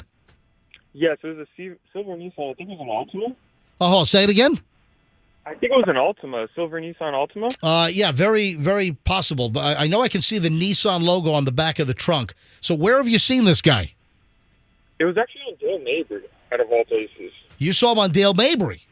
Yeah, I have. It was this past weekend, Saturday. All right, now your phone is all muffled, but you just saw it on Saturday? Yeah, Saturday. That's better. I think you took your phone out of your butt. All right, so, and where on Dale Mabry? It was down by the stadium. All right. Well, listen, this comports because if you look at the real comments on Instagram, people are saying that they've spotted him. Hey, thank you, buddy. Thanks for phoning in. I said, hey, there's another sighting of this guy. Yeah, law enforcement, they need to like just run his plate, get his address, pay him a visit, and just say, dude, you can't be doing this. You're going to get hurt. And other people are going to try to copy you. Is he trying to start a trend? Probably. It probably is already a trend. He's just on it. Remember the Kiki Do You Love Me dance? Remember when people would get out of their car while it was moving? Oh, that's right. Yeah. And then run around the car, they get back in with the car still rolling down the road? Exactly. Oh, maybe he's trying to start a trend like that. Mm-hmm. That sounds pretty dumb, if you ask me.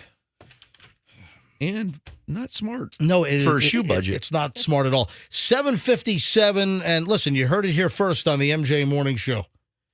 All right, phones are still ringing. I got a lady on line 2 wants to talk about crazy Virginia drivers. Andrew, I don't think that's what I'm looking for. But grab the other lines that are ringing. Maybe we have more sightings of this foot dragging door open maniac that's apparently doing his little stunt on Tampa Bay area roads. Let me know if we have another call. 7:58 now, MJ Morning Show. I want to address something that we dealt with. Whoever smelt it, dealt it. I want to deal with something that when I said dealt with, I thought of smelt it, dealt it. Childish. Yeah, I have a child. Listen, no doubt about it. I have a total child. But we did, what am I talking about? Something we dealt with. I mean, we deal with a lot around here. Well, I said whoever smelt it, dealt it. That ought to be you smell. Oh, that is an actual clue. Yes. Okay, so, you smell everything because you're an olfactory detective. You're talking about farts? All right, Froggy, listen, you don't need to be that blatant. We did the story yesterday, and I even mentioned, is this real? And I still don't know if it is because we don't have a comment from American Airlines. Roxanne, it's the story of the passenger that was allegedly kicked off a plane. We did the story yesterday. Yes. A recent flight, a guy on an American Airlines flight from Phoenix, Arizona to Austin, Texas, apparently was on the flight, and the flight had pushed back and was getting ready to taxi, and this guy is just blowing him out. This guy is has a massive gas problem. Tell calls, I'll be right there. And is admitting that he's doing it. He's like doing it on demand. The guy is just having terrible flatulence as this American Airlines jet pushed back. It's getting ready to taxi here, go to the runway to take off. And an altercation occurred because this guy is just audibly and olfactorily blowing out, gas. And the pilot turned the plane around, went back to the gate. The guy was kicked off the plane. That's the story. But here's what, and I'm wondering if this is true. But I also want to point out that all kinds of media are jumping on this story. New York Post ran a story on this. Other media outlets have run a story on this. But there's no proof. The story originated in a Reddit thread, a Reddit online thread where someone said, hey, I was recently on this flight, and the guy, do you even think the story is real? And I posed that possibility yesterday. I'm like, is this story even real? American Airlines has not commented. American Airlines has not confirmed, unless there's been an update. Roxanne, can you search quickly? Yes. But I've seen nowhere where American Airlines, even the New York Post piece last night said that they reached out to American Airlines. Yeah. But the Post reached out to American Airlines for comment about the big stink. They haven't commented yet. So is this a story that somebody just fabricated and posted on Reddit? And is that where we are, that news stories are being published based on a non-certified, unverified story in a thread on Reddit? Wow. Yeah, every article. Yes. I found the New York Post article you referenced. There's an article that came out 3 hours ago, but it's just regurgitating everything that you've already said. It's just blowing out the story. Yeah. It's blowing them out. So, but the story is being presented as real when there's no verification. It just shows you. How is this? How does because we did the story on the show yesterday, but I was clear to say, is this even a real story? I had doubts when I saw it. It might be real, But there's no confirmation. We don't have an American Airlines spokesman said that, yes, it really happened on the 16th of January, flight so-and-so from Phoenix to Austin, went back to the gate because a passenger was expelling massive amounts of gas. There was a fight on the airplane, but we don't have anything to verify this is true, and legitimate news outlets are writing news stories on this thing. And think of all the other airplane stories. There's always a video. Listen, hey, next thing you know, they're going to say that a guy with flatulence actually blew that door off of the Alaska Airlines plane. Damn, that's a strong one. All right, back to phones. Gene and Scott. Hang on a minute. Scott's in Tampa. He might have spotted the foot dragger. Hi, good morning, Scott. You're on the MJ Morning Show. Hi. Yeah, morning. Morning. What's going on? Yesterday, I was heading out to Brandon on MLK, and all the way from about 40th Street all the way past 50th, there's a silver SUV behind me. I didn't notice it until I was at a stoplight, but the guy's driving with his door open. Was he dragging his foot on the pavement? His foot was hanging out of the door. I wonder if it's the same. Got up a little higher, so he couldn't drag it on the ground. Oh, because the SUV sat higher than the Nissan that the guy on the interstate's driving. I see what you're saying. So it seems to be a trend. Yeah, a trend, or maybe it's the same guy in a different vehicle, or maybe it's the guy's brother. I mean, who the hell knows? But it's just dangerous. Scott, thanks for phoning in, buddy. Thank you. Appreciate it. You bet. Maybe he has gum on his shoe and he's trying to get the gum off. That's it. That's the worst. You know, you're walking in a parking lot or a shopping center sidewalk and you step in gum. Let me grab Gene in St. Pete. Gene wants to talk about something that I spoke about on the show a week or so ago. Gene, St. Pete, MJ Morning Show. You're up. Hi, Gene. Hey, good morning. How are you? How's your hygiene, Gene?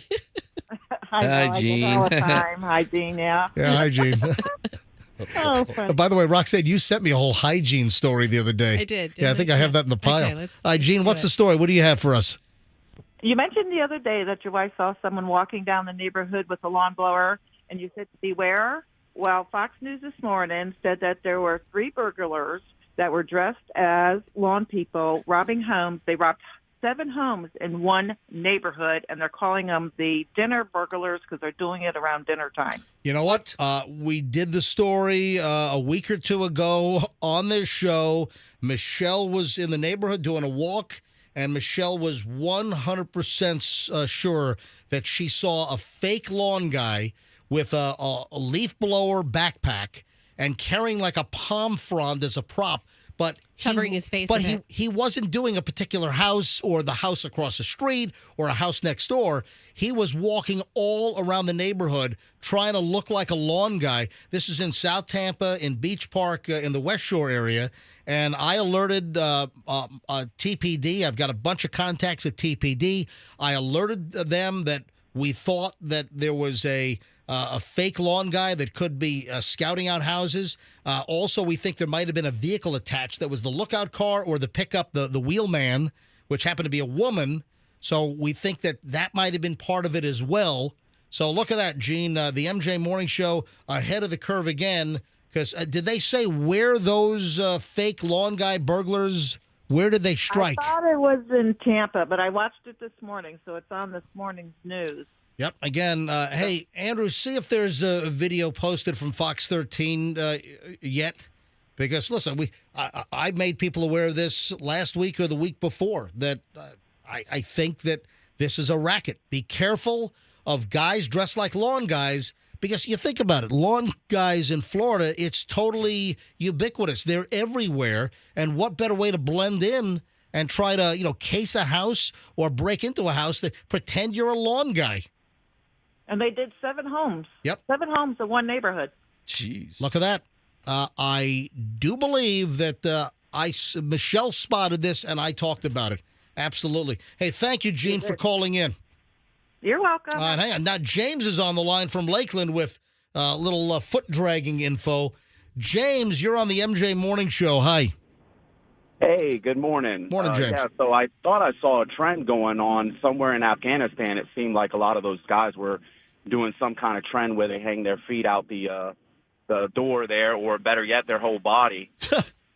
Well, the Taliban is starting some kind of stupid auto stunt? I'd say so. All right. Well, I guess it's now it's hop the cross here to Florida. Thanks, James. Appreciate Afghanistan. Bodies hanging out of the car. That's risky business. Yeah, I'd say. If you're just tuning in, a little earlier, did a story about this Instagram reel, and it's absolutely a road. It looks like 75 or 275, and a guy's in a silver Nissan, door open, the driver's foot is hanging out, and he's dragging his foot on the pavement at highway speeds. And the door's like a foot open, his arm is, he's like, bopping around, his foot's dragging. Crazy video. It's on the website, mjmorningshow.com, and it is in the section entitled As Heard on the MJ Morning Show. You click on that, and then the link is there so you can see this maniac dragging his foot. I have a Taylor Swift update. And then, Froggy, we're going to get into your whole chat GPT theater. It's interesting. Yeah, it really is. And I had a listener that actually sent me some stories like a year ago. I feel bad because I had it in the pile to talk about and I forgot about it. Hold on, we'll get to that in a second. First, though, Taylor Swift update. And listen, folks know I'm not the biggest Taylor Swift fan, but I'll be the first to defend Taylor Swift or anybody, whether you're a celebrity or not. If you're getting stalked by some kind of psychomaniac, that's wrong.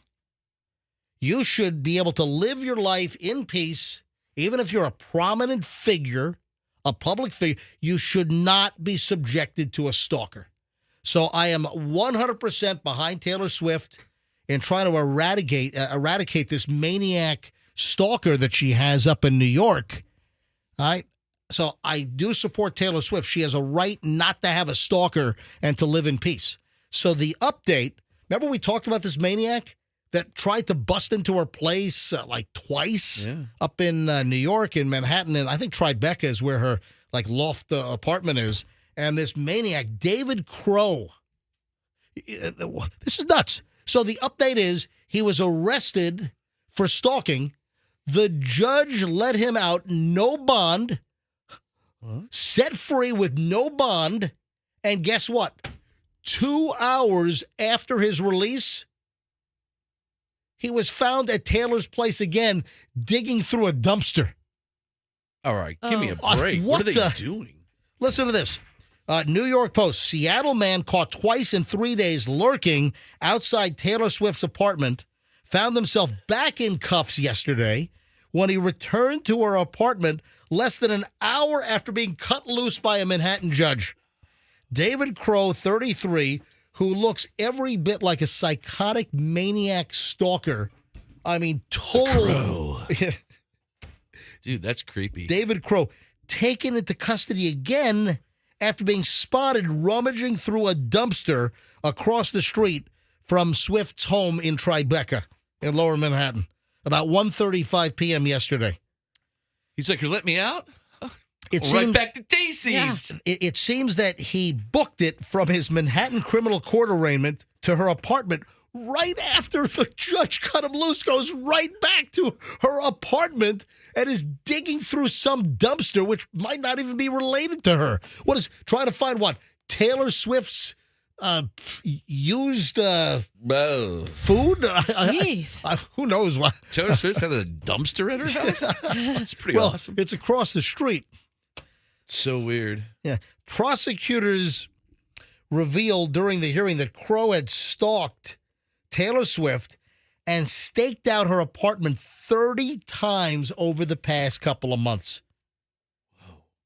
Here's an eyewitness. I just saw him digging through the dumpster, taking out some blankets, and then he just went and sat down on a loading dock a few doors down from Swift's apartment. Yeah, I'm trying to remember what street she's on down there, but, whether it's Walker, might be, because I worked right down there. When I was doing the morning show up in New York City, our studios were right on Avenue of the Americas, 6th Avenue, below Canal, in between Walker and Lispenard. and that's where the old AT&T building, and Taylor Swift, like 2-3 blocks away, that's where her place in Tribeca is located. A lot of stars down there. Robert De Niro, just tons of stars are down there. You'd see him walking around. But, I mean, this guy's a maniac. This guy's dangerous. Taylor Swift does not deserve this. And, you know what? Time after time, we get these stupid, lenient judges up in New York that don't hold people. They don't remand them. They don't put a high bond on them. These are dangerous potential people. And we know, remember there was a guy that remember the dude that set the Fox News Christmas tree on fire? Oh, yeah. Remember that like a maniac homeless guy lit the huge 60-foot tall Christmas tree in front of News Corp's building on 6th Avenue and like 48th or 49th Street, right down from 30 Rock and Radio City. And the guy he burned the tree virtually to the ground. It was like a metal frame tree. All that was left was like the metal frame of the tree. And guess what? They let the guy go. They didn't this is like arson next to a building with hundreds of people. I mean, it's insane. And a judge let the guy go with a promise to return to court. And yes, he fled. The homeless dude never showed up. What's the matter with these people? Yeah, there's an obsessive nature that goes along with that stalking behavior, and they're going to keep doing it. And sometimes it escalates. Like we talked about the poor girl who was killed from American Idol. Was she on American Idol or American Idol in Orlando, right here, not that long ago. Unbelievable. Total insanity. Leave Taylor Swift alone. All right. I will come to her. I'm not a fan. I find her very contrived, but I support her ability to live and be free and not have to worry about a stalker that stalked her 30 times, apparently. And then an hour after he was set free by a judge for stalking, he's right back at her place climbing through a dumpster across the street. Gotta find something, Taylor. Gotta find something. Used underwear. Ooh. Ew. All right, Froggy, tell me about this Chat GPT. And I've got the scripts here. So tell our audience exactly what you did. Well, Chat GPT, I was interested in how it works. And basically, you just give it a couple prompts, and it shoots out like stories for you, like full-on stories. Artificial intelligence. So I would put stuff in, like I would say, what are the ones I sent you? One about Roxanne having a love affair with Andrew? One about me, one about Fester, about... All right, so you want me to share these? Sure, why not? I mean, can we get some, maybe some music? Nice theater music? Or do we have any? I don't know. Did we pull any theater music? Oh, Andrew, do me a favor.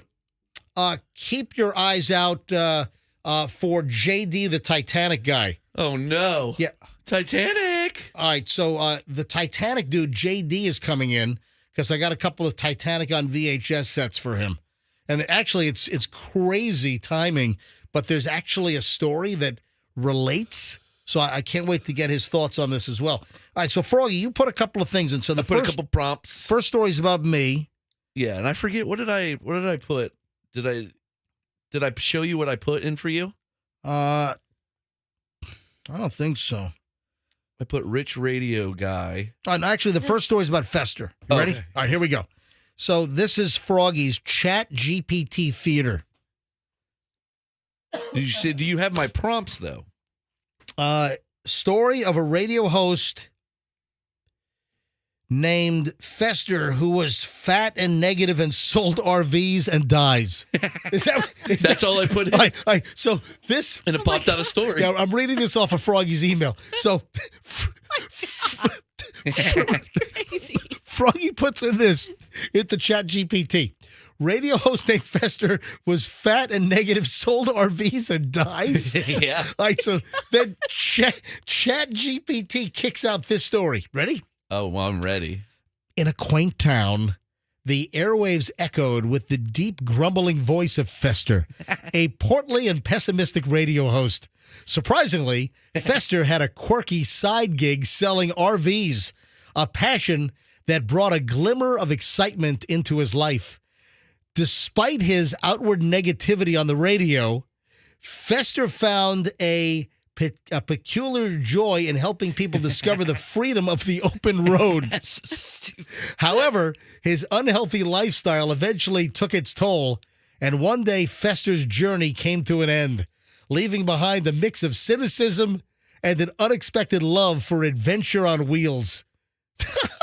Isn't that a great story? It didn't say how he met his demise, Yeah, though. what the hell's up with that? All right, the next one is about me. So these are the prompts. Yes. You told ChatGPT to come up with the story of a woman named Michelle who is rich. She was married to a successful radio host. She starts to cheat on him with the pool boy. And then murder? And then murders you. Wait, the pool boy murders? Yes. All right, here's the next. ChatGPT. This is what ChatGPT spit out. Radio theater.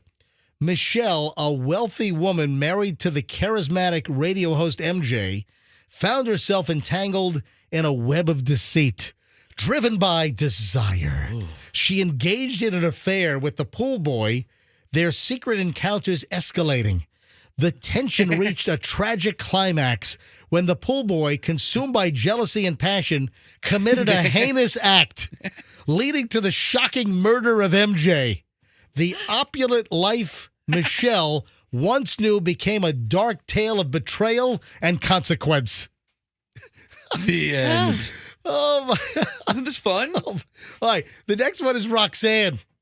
This is a 3-act story. Oh my God, there are 3 acts. Yes. It's exciting. Oh my God! All right, Act 1.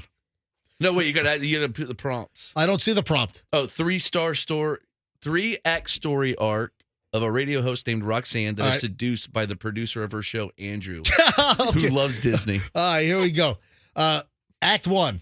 Roxanne, a dedicated radio host known for her witty banter, finds herself captivated by Andrew, the charming producer of her show. Ooh. Unbeknownst to her, Andrew harbors a deep love for all things Disney, a passion that becomes the undercurrent of their growing connection. Andrew's coming to work on a magic carpet like Aladdin, and I'm like really enchanted. Act 2.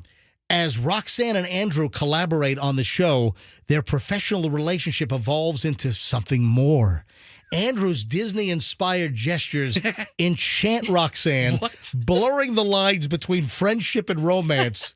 The magical ambience of their interactions adds a whimsical touch to the radio station. It's very blurry in here right now, Andrew. All right, Act 3. This is it. This is the grand finale here. Oh, this is it. However, the fantasy takes a dramatic turn when Roxanne discovers the depth of Andrew's feelings for Disney. Transcends mere admiration. Is it? Uncomfortable with the intensity of his affection, Roxanne confronts Andrew, leading to a moment of truth. What's the moment of truth? The radio station, once filled with enchantment, now faces the challenge of navigating the complexities of love, leaving Roxanne to decide whether to continue the show with a charged dynamic or find a new rhythm. Oh, I'm sorry, a change dynamic or find a new rhythm. What are you gonna do? Gosh, guys. How does this ChatGPT know what's going on in my life for real? Yeah. I'm leaving the show because Andrew and I are in love. It's not right. And you're moving to Disney. And I'm moving to Disney. Yes. All right, so it's just fun. I mean, if you haven't messed around with ChatGPT, it's pretty fun. Yeah, I think GPT is going to launch nuclear missiles and end the world at some point. It's pretty great. All right, so ladies and gentlemen, ChatGPT, artificial intelligence theater. You know what? I need the Masterpiece. Hey, do we have Masterpiece Theater, Andrew, in there? Yeah, that's what I was thinking. Yeah, we need like If you have it, give me a thumbs up and start playing it. Maybe next time I'll put in more prompts and come up with more stories. Yeah. So do we? We have it. Go ahead, ladies and gentlemen. Hit it. There we go. Yes. And now, ChatGPT Theater on the MJ Morning Show. We'll use that next time. All right, Froggy, why don't you spit some out, when I'm back from Indonesia? For sure, no doubt. We'll do some more. I love it. ChatGPT Theater. It's fun. Hey, look who just rolled in with props. Oh, my God. Is that Jack Dawson, the It real is. one? Oh, my good. Hey, JD, go ahead and grab micro. Do we have headphones for JD? Yeah, let's grab some headphones for JD quickly, if you don't mind. Ladies and gentlemen, some headphones. JD, step up to, that's Fester's mic over there, so if it smells, let me know. JD, welcome. No, he's going to use Fester's mic. JD, Okay. welcome to the MJ Morning Show, buddy. You know what it is, baby. Come on. I love it. This guy's the best. So, JD from Largo. JD, you have the largest collection of Titanic on VHS, the double set. And are you over 2,000 now? What are you at? 3,000? What's your total number? We have 2,680 copies right now. You know it, baby. Hold on. Say that again. 2,680. Guess what? I'm about to make it 2,682. Oh, baby. Whoa, baby. Look, check it out. Look at this, man. Oh, yes, James Cameron. Look at this Titanic on VHS. Yeah. The first copy, would you like to know the backstory on this? Oh, let me know. All right, the backstory is Michelle and I were leaving Vail over Christmas, heading down mountain to get our flight at Denver International Airport. We had, actually we were leaving the night before. We stopped in Idaho Springs, which is a little town right off of I-70. And we stopped, and Julian was with us, and he likes to look for old film cameras in some of these thrift stores. And they popped into the store, and they had a whole pile of VHS tapes, and the sign said free. Take them. And in the pile, my son Julian, who happens to be a film student at NYU right now up in New York, he found this copy of Titanic for you, JD. Oh, that's what I'm talking about. Here we go. All right, that's number one. All right, so that's 2,681. Yes. All right, and then Luigi from Pasquale's how do you say it? Trattoria? I don't know. Trattoria. So Pasquale's on Southwest Shore in South Tampa, Italian restaurant. Luigi found this at Goodwill. So shout out to Luigi from Pasquale's Italian restaurant in South Tampa. So this is now 2,682. So I'm handing you the second That's gotta copy. be a world record. Look at That's that. a score. Holy smokestacks.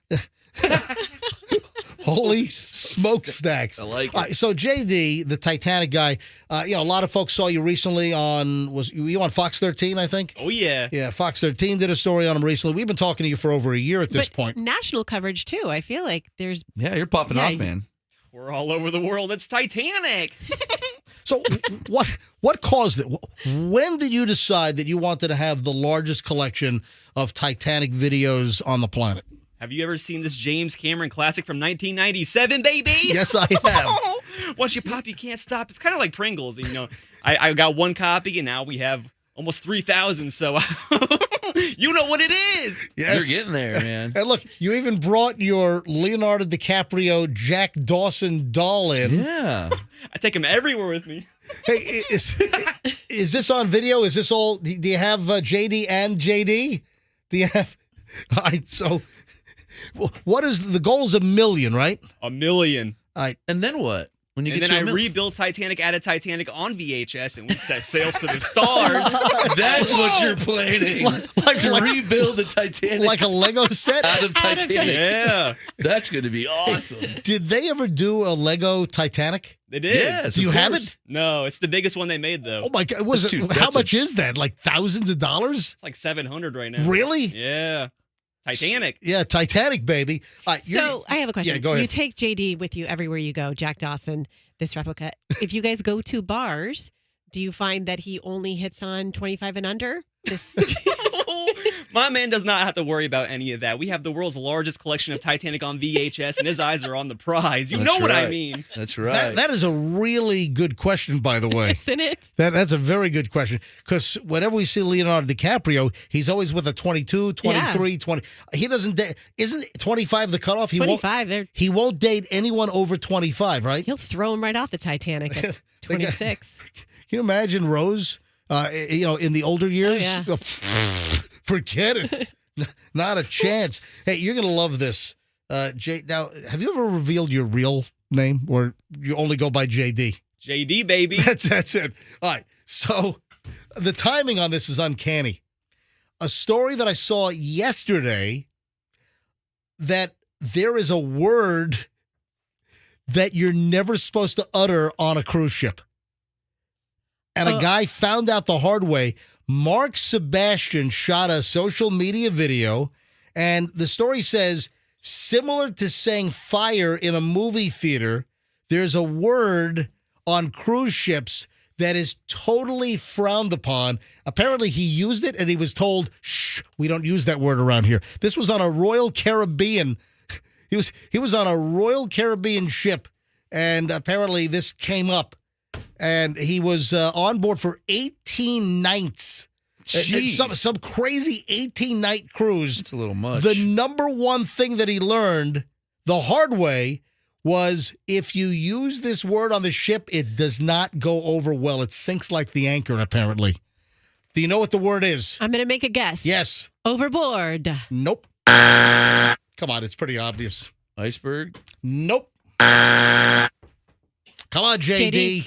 Take a guess. Is it Rose? Nope. Come on. I don't know. It's Titanic. It is. It's Titanic. Oh, really? Yes, the word Titanic, the name Titanic, apparently that is totally frowned upon, and it's kind of superstitious, and it is out of sorts. It is bad cruise etiquette that you never utter the word Titanic, whether it's MSC, whether it's Royal Caribbean, whether it's Holland America, whatever. Carnival, you're not supposed to utter. Have you ever heard that?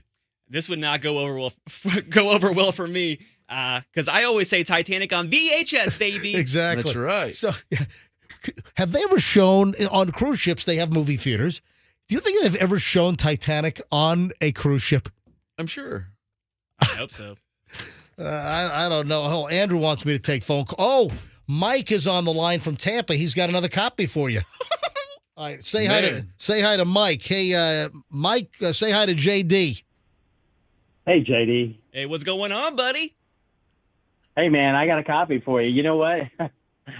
I've been trying to find a way to get rid of it, but it's in good shape, and I hate throwing anything good away. So. Oh, well, this is gold, and I will take it any day of the week. You know what it is, baby. Oh, Mike. Well, I'll give these guys my information, and they can give it to you. You can call me, and you can come pick it up if you want. Can you drop it by where do you live? You're in where? I'm right across the bay. I mean, I can drop it off at the station. Or wait a second, if you don't mind, you can mail it to JD. You've got a P.O. box, right? Oh, yeah. Let me write this down so I have it. What's the P.O. box? P.O. Box 5355. Largo, right? Largo, Florida. Yep. And what's the zip? 33770. All right, 33770. 770. 770. Got it. All right. So, Mike, if you don't mind, you can send Titanic to JD, P.O. Box 5355, Largo 33770. Hang on a second. 5355. Yeah, P.O. Box 5355, 5355, Largo, zip code 33770. 33370? 33770. I didn't get the one. Yep, it's 33770. Oh, okay, 77. Okay. Yep. All right, buddy. Yeah, put it in the mail, and it'll go to his P.O. box. Yeah, I mean, it's, I'm a collector too. I collect a certain toy. And what toy do you collect? I've got Funkos. Tonkas? Funko Pop. No, Funko Pops. Oh, what are those? What are those? I don't even know what that is. Doll with a square head, right? Yeah, they have all the little square heads. Oh, wow. What are they called? What? Funko Pops. It's Funko, baby! Their heads sort of look like yours. All right, Mike, thanks for the call. Put that in the mail to JD. All right, I will do it. He will get it in a couple of days. All right, sounds great, buddy. Thanks for phoning in. All right, JD, great to have you in here, man. If you want to hang out, you brought Jack Dawson. You've got 2 more copies to add to the collection. One from me and then one from Luigi from Pasquale's in South Tampa. Oh, thank you so much. Anything else you want to add? Yeah, I was wondering if you can sign one of these copies for me. Oh, yeah, absolutely. The copy that I got you, look at the bottom. The label near the barcode is ripped a little bit. That's the one that I got. Oh, yes. So I will absolutely sign this for you. Hang on, and I'll do it during the break, and I'll autograph it for you. Look at that. That might devalue it. MJ and JD. Hey, you're welcome to hang out for a few minutes. Great to have you in the studio, and it's awesome. We've had you on the phone like a dozen times, and now we have you live in the studio, and we're actually giving you a couple of copies. So there you go. Thanks again. All right, so I love the Village's news. There's a woman that winds up in jail, right? The Village's news, always good for great stuff here. Woman in the Villages ends up in jail after she calls 911 after an altercation. A woman involved in a bad breakup with a man who she calls fat bastard. This is funny, man. Stop eating. So she calls 911. Allison Marie Cavici, 38, dialed 911 earlier this week on Tuesday afternoon, claimed that she suffered an injury. Her finger was hurt during a fight over a sweatshirt with her boyfriend of 8 years. It's according to the Marion County Sheriff's Office arrest report. When a deputy arrived on the scene, Cavici claimed that her left ring finger might be broken. Deputy didn't see any evidence of that injury. She said the injury occurred when her boyfriend, who had been collecting his belongings to leave, put a sweatshirt in a pile that he was planning to take with him, but she grabbed the sweatshirt out of the pile. That started the fight. The property owner, who had been allowing Cavici to live in a tent on her property, witnessed the altercation and said she heard Cavici call her estranged boyfriend a fat bastard. Well, isn't that a cheap wine brand, Yes, too? it is. Yeah. After they both pulled at the sweatshirt and Cavici punched him in the face, Cavici called 911, and apparently she's heard on the 911 tape calling him fat bastard. And then you know what the boyfriend said? What? Get in my belly! That's what he said. Yeah. Then he said, Oh, right now, mommy, daddy button. I'm rich and I'm dead sexy. I've not seen my willy in 2 years, which is long enough to declare legally dead. Funny movie. Anything you can use fat bastard, a little audio drops on. That's a story I'm doing on this show. Now, Froggy, you're the fisherman in the room. Sir, yes. I have no idea what's going on here, but a teenager out in Provo, Utah is facing charges because he's taking fish. Like the picture seems to show, I don't know, a fish that maybe 9-10 inch long fish. Yeah. A whole fish. Yeah. And he's taping them to ATM machine screens. What? Why? That's horrible. I don't know why. A teenager in trouble taping fish to ATMs around Provo, Utah. And then he documents this and puts the videos and pictures on social media. What's the point? Listen, you know what it is? Probably no point. You've got people that are just doing crap to try to get, Instagram or Tick Schmuck famous. That's what the people are just coming up with crap. The Provo Police Department said Thursday there were roughly 13 instances where the 17-year-old taped a dead fish to the screen of an ATM. With duct tape. I'm looking at the Yeah. photos. Oh, yeah. It looks very. What kind of fish are we why? talking? Why don't you go look at Roxanne's picture and why don't you tell us what kind of fish It's that like is? a spotted something or other. Spotted, I don't know. Spotted dick. No, that's a, what is that? Is that a grouper? They don't have grouper in Provo, Utah. That's what it looks like. Is it like a gag grouper or something? I gotta look at the picture closer. All right. Hey guys, I gotta say something real quick. Leo keeps looking at me, and I want to tell him I'm very much out of his age range. That's right. You're the same age as Look, Leo. he won't stop staring at me. Just turn him, JD. Turn him away from me. Stop looking over my shoulder, Leo. Hush, JD. What are you doing? That's creepy. That's great. That's great.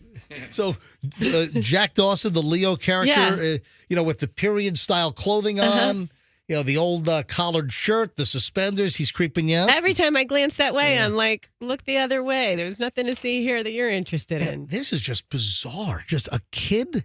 It's got to be just. You have all kinds of folks that are just trying to do weird stuff and try to get traction on social media.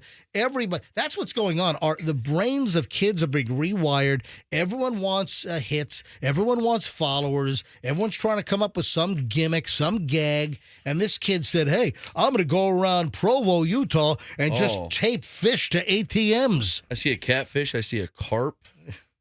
Yeah, I think there's a bunch of carp. Oh, he taped one to a police car? It's AT. He's doing it to other things as well, but mostly ATM machines. This is PETA should get on this guy. Yeah, absolutely. I saw the list yesterday of the best and worst airlines of 2023. Yeah, this is the Wall Street Journal list. And I'll tell you who is bottom of the list. These are U.S. carriers. So U.S. American carriers, and who is best and who is worst.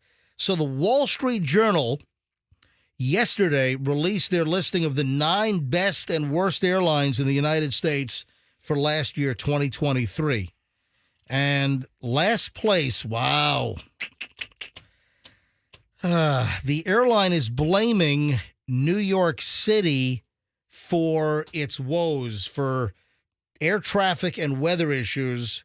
But I'll tell you what, I have noticed a decline in this airline, which I still think is okay. I still fly this airline, and I don't have major problems, but it's not the same airline that it used to be.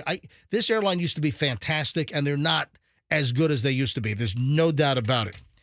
So what airline is it, and what is the list comprised of? All right, you ready? I'm ready. You want to start with best to worst, or you want to start with worst to first? Let's do worst to first. Okay, worst to first. So coming in at number 9. So 9 major U.S. airlines. What do you think is the worst, the airline that I just spoke of? Any idea? Spirit. I've made do you listen to the show? You know I've never been on Spirit Airlines in my life. So that would be incorrect. Actually, it's quite embarrassing that this airline is behind Spirit. Come on. Airline that I do fly. United. Nope. That you do fly. I do, yes. This is one of the airlines that I fly. Well, it's not my first choice, but American? Nope. Let me JetBlue. Oh, yeah. Okay. JetBlue is dead last in the survey of best and worst airlines in the United States. So how do they come up with this? They look at on-time arrivals. They look at customer complaints. There's a series of metrics that go into the Wall Street Journal coming up with this list. And number 9, dead last now is JetBlue. Again, I flew JetBlue fairly recently, and listen, it was okay. I don't think the airline is as good as it used to be. They used to be just so friendly and so customer service oriented, and I just don't feel that that's the case. Tampa seems to be okay, but when you get like JetBlue out of LaGuardia, and not just they could use some customer service lessons up there. All right, so number 9 is JetBlue. Coming in at number 8 is Frontier. Coming in at number 7 is Spirit. So Spirit is ahead of JetBlue. That's got to suck. All right, so number 6 is United. Number 5 is American. Number 4 is Southwest. Number 3 is Allegiant. Wow. Allegiant, right out of PIE, here down the road at St. Pete Clearwater Airport. Allegiant, number 3. As far as on-time customer satisfaction, complaints, number 3 best airline is Allegiant. I've never been on Allegiant. You know, they retired all their Mad Dogs, so now they're, I think they're rocking Airbus 320s now. So they've improved the reliability of their fleet with newer planes. When I say Mad Dogs, that's the old MD 88s and 87s. So number 2, the second best airline in the U.S. last year, according to Wall Street Journal. Any ideas? Alaska Airlines. Yes. Aer Lingus. Oh, no. They're amazing when Aer Lingus is Irish. Oh. Yes. I've flown Aer Lingus. They're amazing when the windows don't blow out. I'm guessing you just want to say Lingus. Yeah. All right, thank you. Yep. All right, so Alaska, I think the list was comprised before the door blew out. Yeah. But that wasn't Alaska Airlines' fault. That's Boeing's fault. That's a manufacturing problem on the 737 MAX 9. So number 2, Alaska. And coming in at number 1 is my airline of choice. And that's Big D. It's Big D. It's Delta Airlines came in at number 1 for the best airlines. Hey, I want to get Lorenzo on the line. I want to address something. Now, we've spoken recently about like a lot of the internet garbage that is out there. And remember, Julian found an Instagram reel, and some conspiracy account on Instagram had video of all of these old vehicles parked at the NASA assembly building over at the Cape, at Cape Canaveral. And 1960s cars and station wagons and vans and trucks.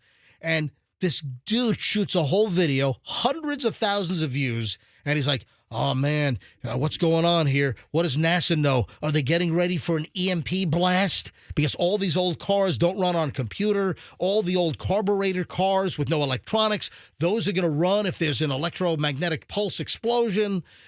So what's going on? NASA, they're getting ready. No. I uncovered on the show, was it early this week or was it last week, the old cars were parked in the parking lot at NASA because of the Project Artemis movie that's coming out this summer. It was a period piece. All these old vehicles, but it just shows the garbage that is out there. And I wanted to get Lorenzo on. Lorenzo is the general manager of Veterans Ford. Great sponsor here on the MJ Morning Show. In fact, I think I got a commercial coming up. I want to call Lorenzo here quickly. And I want to address another video that's rolling around because I've had a couple of people send me, hey, MJ, what about this?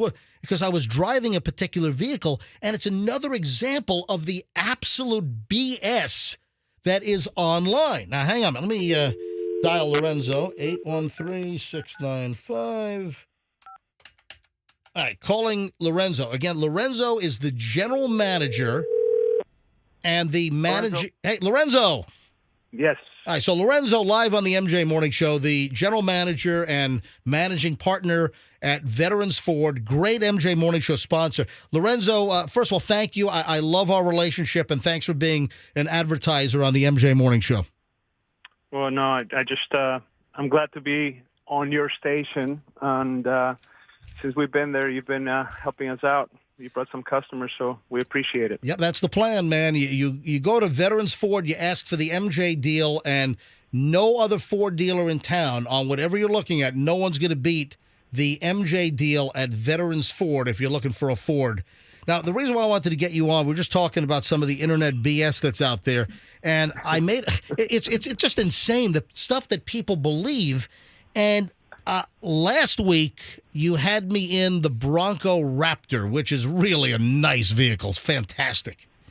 That's a really good performing vehicle and very powerful. But yes, I know what you're talking about. So videos going on. Yeah, I mean, it's insane. So a couple of people said, hey, MJ, how about that crash test on the Bronco? And I look up the crash tests from the IIHS, the Insurance Institute for Highway Safety, and it's got like almost all greens. It was like all good. The Bronco performed very well in the independent insurance industry crash test, the side impact, the front, just everything. It performed very well. But there's this BS video that's rolling around, and it's really just like a video game simulation where a cement truck rear ends a variety of vehicles. I have that. That game is called Beam NG. I have that game. But people think it's a real crash test. I can't believe that. I'm telling you, people are. It's absolutely. It's a simulator. The best places to go when you're looking at buying a vehicle and you want to do research on the safety. The Institute of Insurance, that one is one, and then the NHTSA, which is the National Highway Traffic Safety Administration, has got its own crash dummy test, and you can even download the crash dummy test on the vehicle you're looking at, and you can see the entire report and how it performed. So yeah, no, those videos you look, most of the stuff on the internet, again, take it with a grain of heart, right? It's just, that's not. It's not real. It has the most. That game has the most realistic crash physics of any game ever. But it's a computer game. But it's not real. The Ford Bronco gets rear-ended by a cement truck, and this phony video game makes it turn into like a box, like this. It's preposterous. No, you could set up you could jump cars and make them land on spikes. Right, So you could do all kinds of stuff. But people are posting these videos as if they're real crash tests. And they're not. real. So people sent me, "Hey MJ, take a look at this crash test on the Bronco you're driving." And then I'm like, "Dude, it's a video game simulation that has no actual physics or reality remotely in the process." So yeah, it's just purely It's a fun ridiculous. game. Yeah. Hey, Lorenzo, thank you for coming on. I just wanted to get you on for that. And Lorenzo, that kind of helps. I mean, if you look at the National Highway Traffic Safety, it'll give you all the reports for all of our vehicles, and most of our product has 5-star crash rating. Yep. And so they're All right, Lorenzo. Actually, I've got a commercial for you coming up right now. Awesome. You know what? I'm gonna keep you on the phone during the commercial.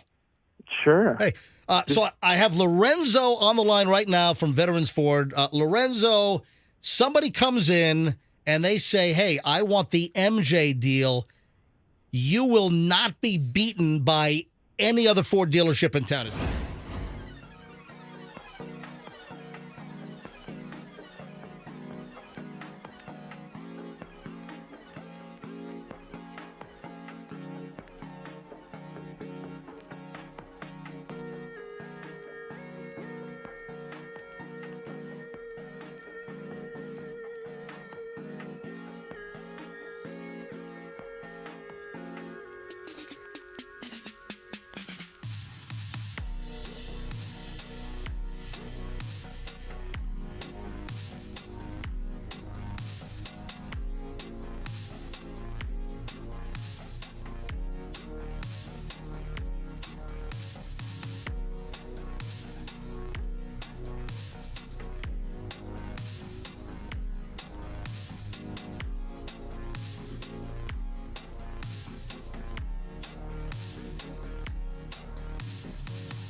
what that sound is?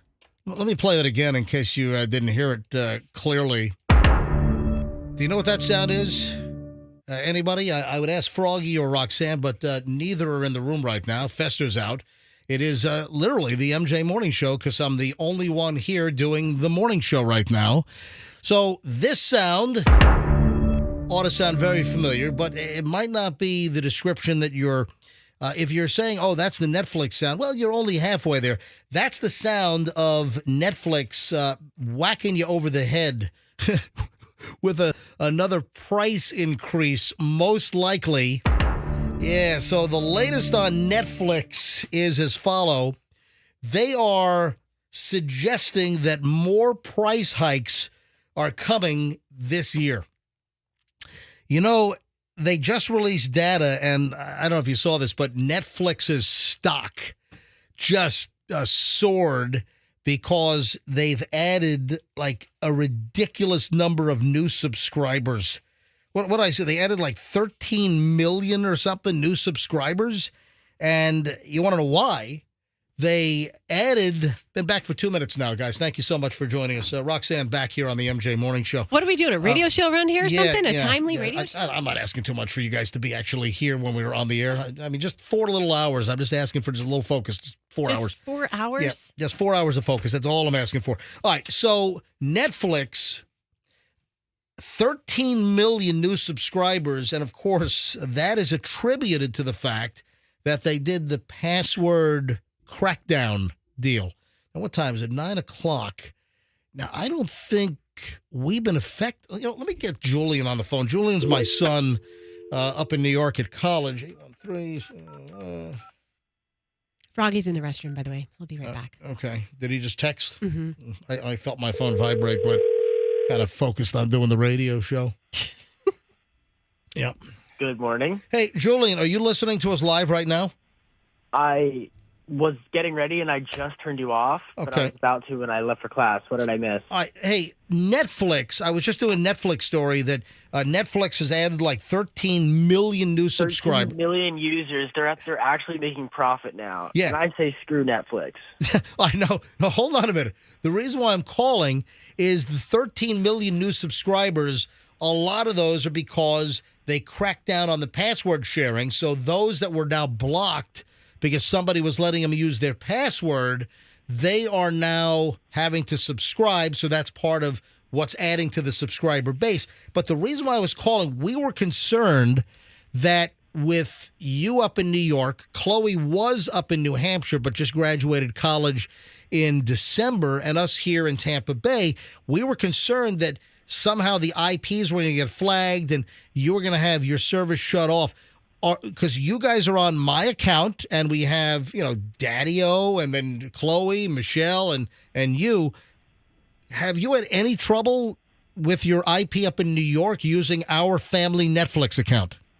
I've had no issues. From what I know and like from reading online, I believe it was like people who logged into the app on their computers, like on the TVs, like when you would like press the Netflix button on your TV. Yep. I think that's one of the ways that they really cracked down on you is like when you logged in through the app on your TV. Okay, gotcha. All right, so yeah. So we have had no family interruption, so hopefully that's the case. And then the other thing with Netflix is that they're also suggesting that more price hikes are coming in 2024, and they're also going to phase out the cheapest ad-free plan.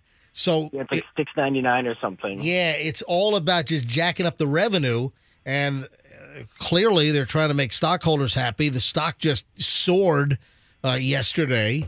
I think Netflix is over $500 a share again now. Jeez. Yeah, and well, Netflix is trying to capitalize on this Disney demise. You know why? Why? Did you hear about the WWE Netflix deal? Well, I'm about to talk about that as well. $5 billion deal. Yeah, so that's why they're raising prices. Look, I have no interest in this. And this was actually, Froggy, I meant to get to this yesterday. The story was out yesterday that Netflix is hooking up with World Wrestling and Entertainment. WWE. So WWE, and it's all going to be streaming. So the cable deals are going to be over. Yep. And starting next year, starting in 2025, WWE is going to be on Netflix. And a lot are suggesting that the price increases are going to be to pay for that $5 billion deal. Wrestling fans will go, and they will subscribe. And also, how many subscribers does it have? 250 mil? Worldwide? I mean, it's great exposure for them. Ever since WWE hooked up with that Emmanuel, what's his name? Ari Emanuel guy, when he bought Bay, they've been taking over the world. What now? Ari Emanuel owns WWE. Dude, Ari Emanuel, that's a fictitious character from the TV show Entourage. No, he's an American Ari businessman. Emanuel's that's who Ari was based out of. I'm sorry. Yeah, I'm sorry. he's the All right, CEO of Endeavor. He's CEO of Endeavor. Okay. Endeavor purchased WWE. Owns UFC But and WWE. that's who Ari on Yes. Entourage was based. Okay, I Yes. got it. All right, I'm sorry. I saw a good documentary on Ari Emanuel. It was a very good I'm sure you did. businessman. So how many, Julian, do you know how many subscribers Netflix has worldwide? Oh, I have no clue. I'll look it up. Is it a couple of 100 million? It's pretty big. But now at least it's got to be like 600. But are they getting greedy now, or because I got to be honest, I don't want to pay more because I'm not going to watch WWE. That's not me. I don't care about WWE. Froggy is 247.5 Streaming million is subs. turning into cable. They literally just wambookied us. 247 million subscribers worldwide as of Q3. Well, here, if they've just added 13 million new, now it's going to be, about 260 million at least subscribers. And then you're going to have all these WWE freaks that are going to join, right? Oh, yeah. Like me. Listen, hey, Netflix, don't raise my price. Just block me from WWE. No, I don't give you a can't do I that. don't care about. Don't let me watch WWE. I don't care. Well, you should. It's very entertaining. Oh, anyway. All right, Julian. I just was curious whether you guys had any trouble signing on. No, buy physical media. All right. Bye, Julian. All right, bye. Julian is on a buying binge, and they're cheap. He's going to like the closeout racks and boxes, like at Barnes & Noble and Best Buy, and he's buying like the 4K Ultra HD DVDs because you always own the media, and it's not like you have a digital license that they can shut off and cut off your access at any time. The physical DVD, just like vinyl, like record players are having a resurgence. There's a belief that DVDs, high-quality DVD movies, that those are going to have a total resurgence as well because all these companies are getting greedy and they're going to limit the streaming options, the ability to rent online, and then the ability to have digital copies. They can tinker with, shut that off, cut access whenever the hell they want. Not cool, man. So high-quality Blu-ray or 4K Ultra HD DVDs, that's... Do you still have all... Remember back in the day we used to get DVDs all the time at work and stuff? Yeah. Do you still have a ton of those? I have hundreds and hundreds, but unfortunately the bulk of those are like low-quality, standard definition, old-school DVDs. And all crappy movies. Which I'm just going to throw off the Sunshine Skyway Bridge. Oh, yeah. I'm kidding. Launch them off. Now, Jeff Bezos. Oh, my, have times changed. I was reading a piece. Jeff Bezos, the founder of Amazon, certainly a life changer here in the United States, for good or for bad, much to the chagrin of many mom and pop and brick and mortar places. But I read a story how Jeff Bezos was so humble that even after he'd become a billionaire, he was still driving around in an old 1997 Honda Accord. That's like, what's his face? Buffett. He lives in like the same house he's lived in. Does he really? Yeah, and he drives like a 1985 so weird. Ford F-150, What's the point? out on the range. But wait a sec. I'm like reading this. I'm like, come on. No way. So finance@yahoo.com. Jeff Bezos drove a 1997 Honda Accord for years after becoming a billionaire and still drove a Honda in 2013. His reason, it's a perfectly good car. Oh, my, how things have changed. Yeah, he's so opulent now. Yeah. Now he has a $500 million boat. All right. So How big is that? How big is that boat? How many does it 120 sleep? feet probably. Tell you what, the guy How from many? Jaws is not going to say we're going to need a bigger boat. All right. You got the bigger boat. I mean, the thing's like 250 feet long. I don't know. It's ridiculous. Jeff Bezos, here it is. Jeff Bezos' yacht is Holy cow! 417 feet long. 45 people. Yes. You can have 45 people sleeping on it. It's a $500 million boat. And I'm supposed to be all enamored and, oh, man, he was a billionaire and he drove a 1997 Honda Accord. Oh, man, he's so simple. And, yeah, okay, that was then. This is now. And now he's got a $500 million boat.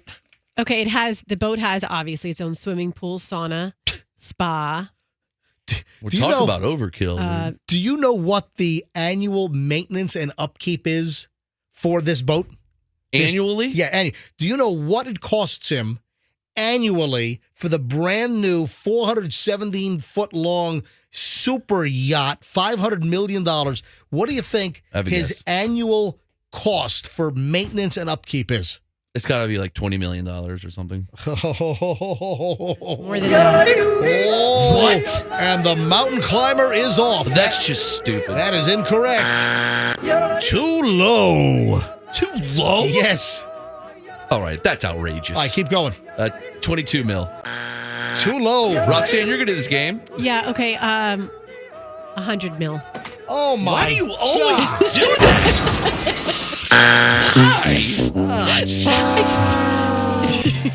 This dingbat guest high again, and that's always it. lose. I love the term dingbat. More pricing games coming up next. What a hatchet head. Make sure you get Roxanne spayed and neutered. Help control the Roxanne population. Jeez Louise. I'm looking at the boat right now, and it seems like it would cost $100 I million hope somebody to pulls a maintain. plug on that thing. It's $50 million. That's all. Hey, I was only half off. Yeah, the annual upkeep is likely to cost at least $50 million a year for Jeff Bezos' boat. And I'm supposed to be, oh my God. Well worth it. He's so contrite. He drove a 1997 Honda Accord when he became a billionaire still. Yeah, okay, I think time's just Imagine how many people you could feed with that annual boat maintenance. Wait a second. This is crazy. What? Even though as big as that boat is, it's possible for a single person to manage the sails instead of a large crew. So conceivably, Jeff and his girlfriend, they could just go out there on their own. Have you seen how much plastic surgery?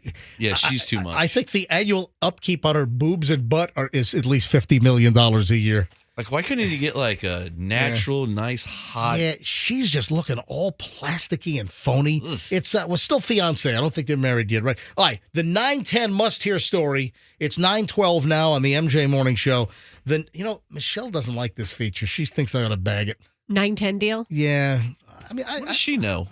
well, she knows plenty. She's pretty smart. I guess so. All right, so the 9:10 must-hear story is if you're doing this in bed, you got to stop. And if you think Is this like in bed sexual, or is this in bed like when you go to sleep at night? Is it the tease? Ooh, in bed. Hang on. Salacious. A lot of people would think that it's a whole sexual thing. Nope. I do not gratuitously sexualize things on the MJ Morning Show, folks. It's against my religion. Well, I do. Thank you, Roxanne. Here's the deal. A sleep doctor says you got to cut this crap out. Dr. Chester Wu. He's double board certified in psychiatry. He's an MD. He's a sleep medicine specialist. And what he says, if you're doing this in bed, you're making a big mistake in bed. He says you don't want to do anything in bed other than sleep, rest, or have, relations. Well, that's up Roxanne's alley. That's all she wants to talk about. It's up all of our alleys because we're humans, and that's what I like we it do. up my alley. But hang on. Here's the point. He's saying do not linger in bed. When you wake up, get the hell out of bed. Do not linger.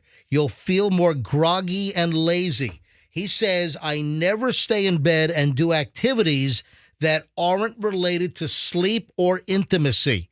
This means when he wakes up, he gets out of bed immediately and goes somewhere else in the house to get on his phone, to answer email.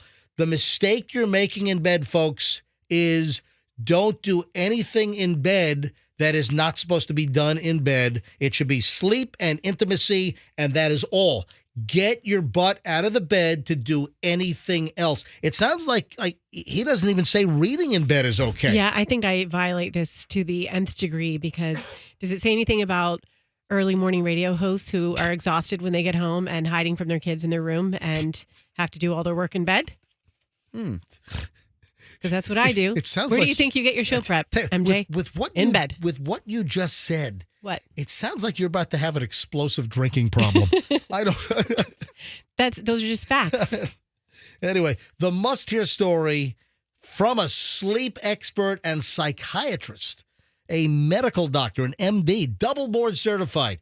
If it doesn't belong in bed, don't do it in bed. Get the hell out of bed and do it elsewhere.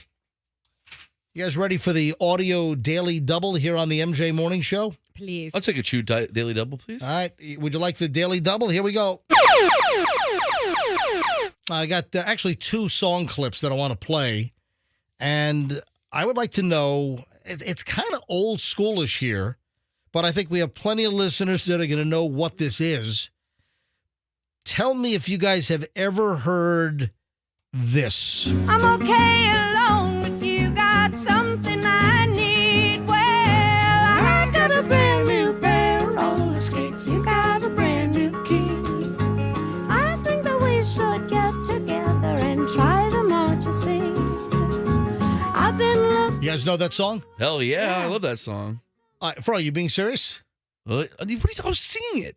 Hold Yeah, on. he was singing it. You were? He knew every word. Oh, I didn't. Hold on. Do it again. I'm okay alone with you. Got something I need. Well, I got a brand new pair of roller skates. You got a brand new key. Oh, he is really singing it. All right. So that's one of the songs from this artist. What a Melanie? Yeah, Melanie. Yeah, it's Melanie. Yes. Yeah. See? So Melanie, who I think was the youngest artist at Woodstock in the summer of '69. I was 3 years old.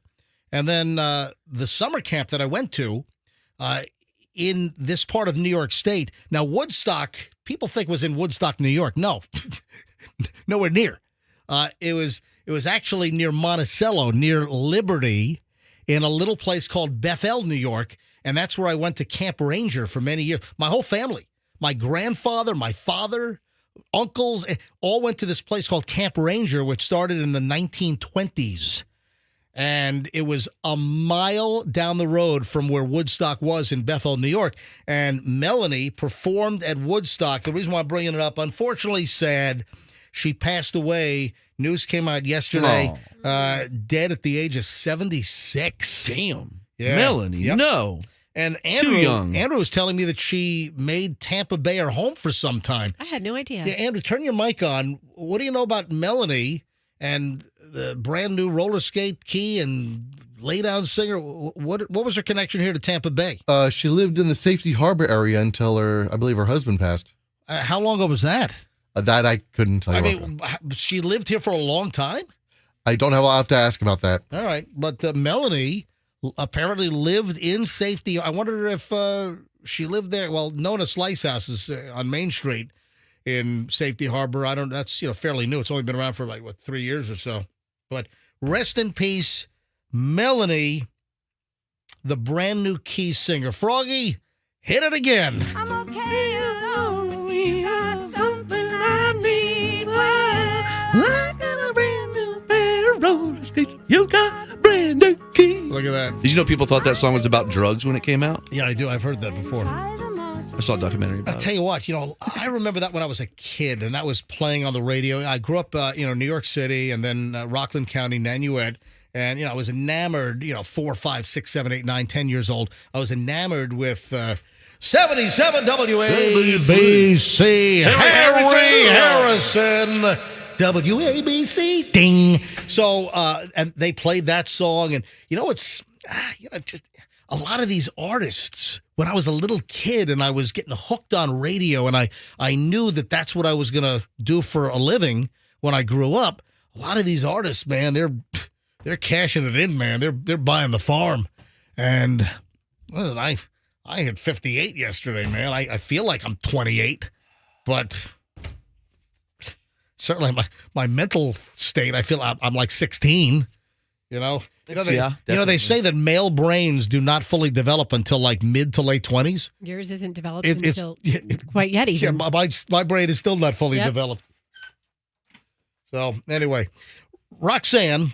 Yes. What time is it here? 9:19-ish. Yeah, you know what? Alec Baldwin says he wants a speedy trial. Of course, the news broke that Alec Baldwin has been charged again by the prosecutor out in New Mexico for the shooting on the set of Rust. And Alec Baldwin said something yesterday, and a lawyer that I know says that Alec Baldwin is making a big mistake. What is he doing? So Alec Baldwin, responding to the new Rust charges, said something yesterday, and I will tell you exactly what that is next on the MJ Morning Show here on Q105. Ladies and gentlemen, stand by.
9:29 at the MJ Morning Show. MJ and the crew, final chunk of the MJ Morning Show here on a Thursday, day before Chloe and I head off to Indonesia.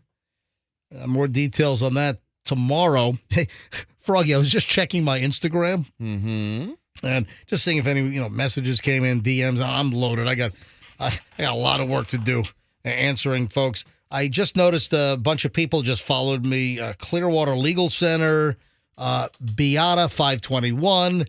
I love this one. Potty Mouth Mommy. That's a good one. Potty Mouth Polly? No. Mommy. Mommy. I'm laughing. I'm coughing. Why don't you follow me at Froggy MJ Radio? Everybody pile on right now. Come follow me. My page is entertaining. It's not Molly. It's Potty Mouth Mommy. Oh, Potty Mouth Mommy. Yeah, I guess it's Krista, but her account's private. Let me check Froggy MJ Radio. Nope, I do not see her. I love it. Potty Mouth Mommy.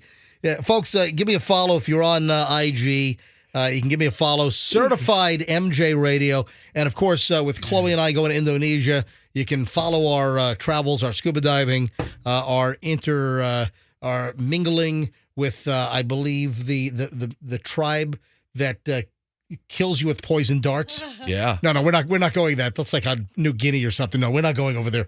But the tribe that nobody's ever been on the island. And if you do, they stab you. I think that's the one. They throw spears at your boat. Exactly. Yeah. Like those guys on Gilligan's Island, I think. All right. So if you want to follow me, I'm Certified MJ Radio on Instagram. I should have some really cool stuff when we get to Indonesia next week. Roxanne is Roxanne Wilder. Froggy is Froggy MJ Radio. Fester is Fester Sucks. You want to call Fester quickly? Is he selling right now? Yeah, he I might would be. imagine. Yeah, we'll call Fester live at the RV Super Show down in Fort Myers. And First, while you're dialing Fester, or when you do, I'm very close to 10,000 followers. What? Yes, so please. What the hell? how far away are you? I am about 40 followers away. All right. God, I have 2,000. I need 40 people to follow Roxanne right now. What about me? I only have 2. It's the Roxanne 10K. Yeah, all and, right? and while you're at it, follow Froggy. Just do a 2-pack. 40. Listen, watch your thing. If you're not following Roxanne, so you're at 9,960. It's 58. So I 58. need 42. So you need 42 followers. 42 followers right now. Follow Roxanne Wilder on Instagram, Roxanne Wilder, and put her at 10,000 right now. What a joke. What's a joke? Oh. I'm 700 away from 3,000. How about that potty mouth mom? What do you think? I'm not a potty mouth mom? Follow me. Yeah, give Roxanne a follow. Keep refreshing. Let me know if you get to 10,000. Okay. Roxanne, you're officially an IG celeb. All you need is 40 I followers. think this puts me in the micro influencer category, right? Yeah. 10,000 followers is a micro influencer. Is that correct? Is that right? I have no idea. You can start endorsing now. Right. Oh, wait a sec. Hold on. My buddy says that we're flying into Sarong. My buddy Rich, who's going on our trip with us as well. Rich, because we're flying from Jakarta to Sarong. Then we get on a ferry for a couple hours. But Sarong is on the same island as Papua New Guinea, and it's the west side, so we shouldn't meet any cannibals there. All right, so that's good to know. Yeah. That's good to know. Good. All right, are you there yet? You're at 10,000? I'm just seeing what this qualifies you as. Just refresh your account. I want to get you to 10,000. Okay. Before I talk about this imbecile Alec Oh, Baldwin. we're getting there. What are you at? We just need 12 more. 12? All right. 12. Oh, we just need 6 more. 6 more. It's just keep refreshing. You're going to hit it right now. You're going to be at 10,000. This is so unfair. Hold on. Did it happen? This is like a telethon. Oh, did it happen? This is so exciting. We're getting there. 5 to go. 5 to go. 5 to go. Oh, 4 to go. 4 to go. 4 to go. Here we go. Keep refreshing. Here. We're almost Come at on, 10,000 followers for Roxanne. Brad Let's go. Theory. Come There on. he is. Roxanne Dana Wilder. 7787. Thank you. How many What more? a joke. How many more? Oh, we're stuck. Oh, 10,000! Yay!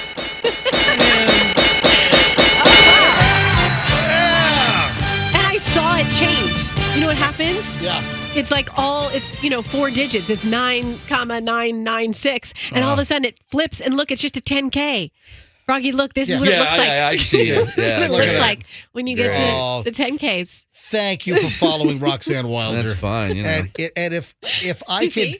If I could, see it. if I could get 6,000 to unfollow me, so I can get under 10K. No, I'm kidding.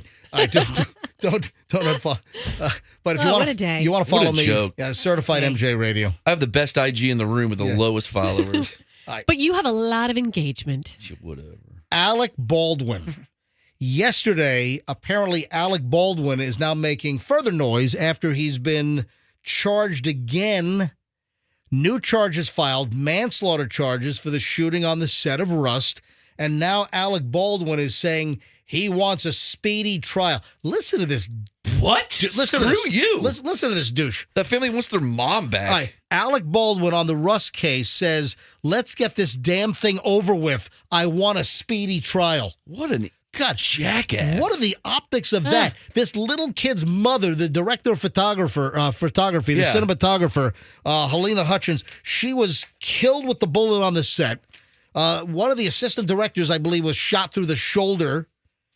And Alec Baldwin is like, I want to get this damn thing over with. I want a speedy trial. Screw you. Put him in jail. Those optics, dude. It's not a good look. Those are the worst. Absolutely. What a terrible look. What a moron. I'm sure that kid would want a speedy recovery for his dead mom. Yeah, a buddy of mine, a lawyer, Gary sent me this yesterday about Baldwin demanding a speedy trial. I'm reading a text from him. I'm shaking my head. Speedy is great when the cops made an arrest and the state can't get ready in time. But in this case, the state has ample time. So has the defense. This is a super risky move, and I question the soundness of their decision. If you guys discuss on the show, I'll certainly be tuning in to hear what someone else thinks. So that's my buddy Gary, the lawyer, who is saying, Did Alec Baldwin just blurt this out without consulting his legal counsel? Yeah, he's not right in the head. He's weird. He thinks rules don't apply to him, is what I've kind of noticed. I can't wait for him to go to jail. Well, Can I get this Justin speedy over with, please? Hey, he could be, headed in that direction. Whatever. I hope the guilt of killing somebody sticks with him forever. Hope he can't sleep at night. This is terrible. So Reese's has had a rough run. Reese's Peanut Butter Cups, an American institution, a classic. All right, but then they started coming out with these different shapes. And remember this local woman? Yeah. She's suing them for like what? Oh. Was it like some crazy number? Suing the Hershey's company, the maker of Reese's, because she said that her jack-o'-lantern shaped pumpkin Reese's looked nothing like what was depicted on the wrapper. Okay, well, I do have to say this. I do not appreciate or condone frivolous lawsuits. But you know what? I've kind of always thought that to myself. Whenever I see that jack-o'-lantern on the Reese's, I'm like, yeah, but it's not a jack-o'-lantern. This isn't. You think it's going to be like a pumpkin flavored deal, and it's not. No, well, I don't think. Who wants it pumpkin flavored? No one expected it to be pumpkin, but you expected. Maybe I should file a lawsuit because whenever I look at that, I think, does it taste like pumpkin? No, it's a shape like a pumpkin, and the point is, she's suing because the jack-o'-lantern Reese's looked nothing like a pumpkin. It was ridiculous. Well, guess what? Now we have a new one. So wait. Let me just get clear. She was suing because it didn't look pumpkin-ish enough? She didn't expect it to taste like it. See, I'm going to file a lawsuit because it doesn't taste like a pumpkin. Oh, get out of here. All right, now there's a new one now. No lawsuit yet. No lawsuit. However, there are Reese's Valentine's Day pink heart-shaped peanut butter cups. What, pink chocolate? Well, here's the deal. Have you seen what this thing looks like? No. People are saying it's looking like guys' nads. All right, Roxanne, you gotta bring this up. Type in this and bring up the picture. Reese's Valentine's Day pink heart candy compared to. All right, describe what. All right, does it look like the things that those rednecks hang from the back of their pickup truck bumpers, or what? I mean, it's now that you put that in my head, yes, it does. But it also just looks like a blob of there's like silly putty. Is that awful? Does that even look remotely appealing? Who at Hershey's said, "Oh man, this Valentine's Day heart looks so good"? This is a grotesque. It's like a blob of guys. It's like a. It's scrotal, okay? It does. The bottom, it really does look, and then that would make them very. It's terrible. It's like it's awful.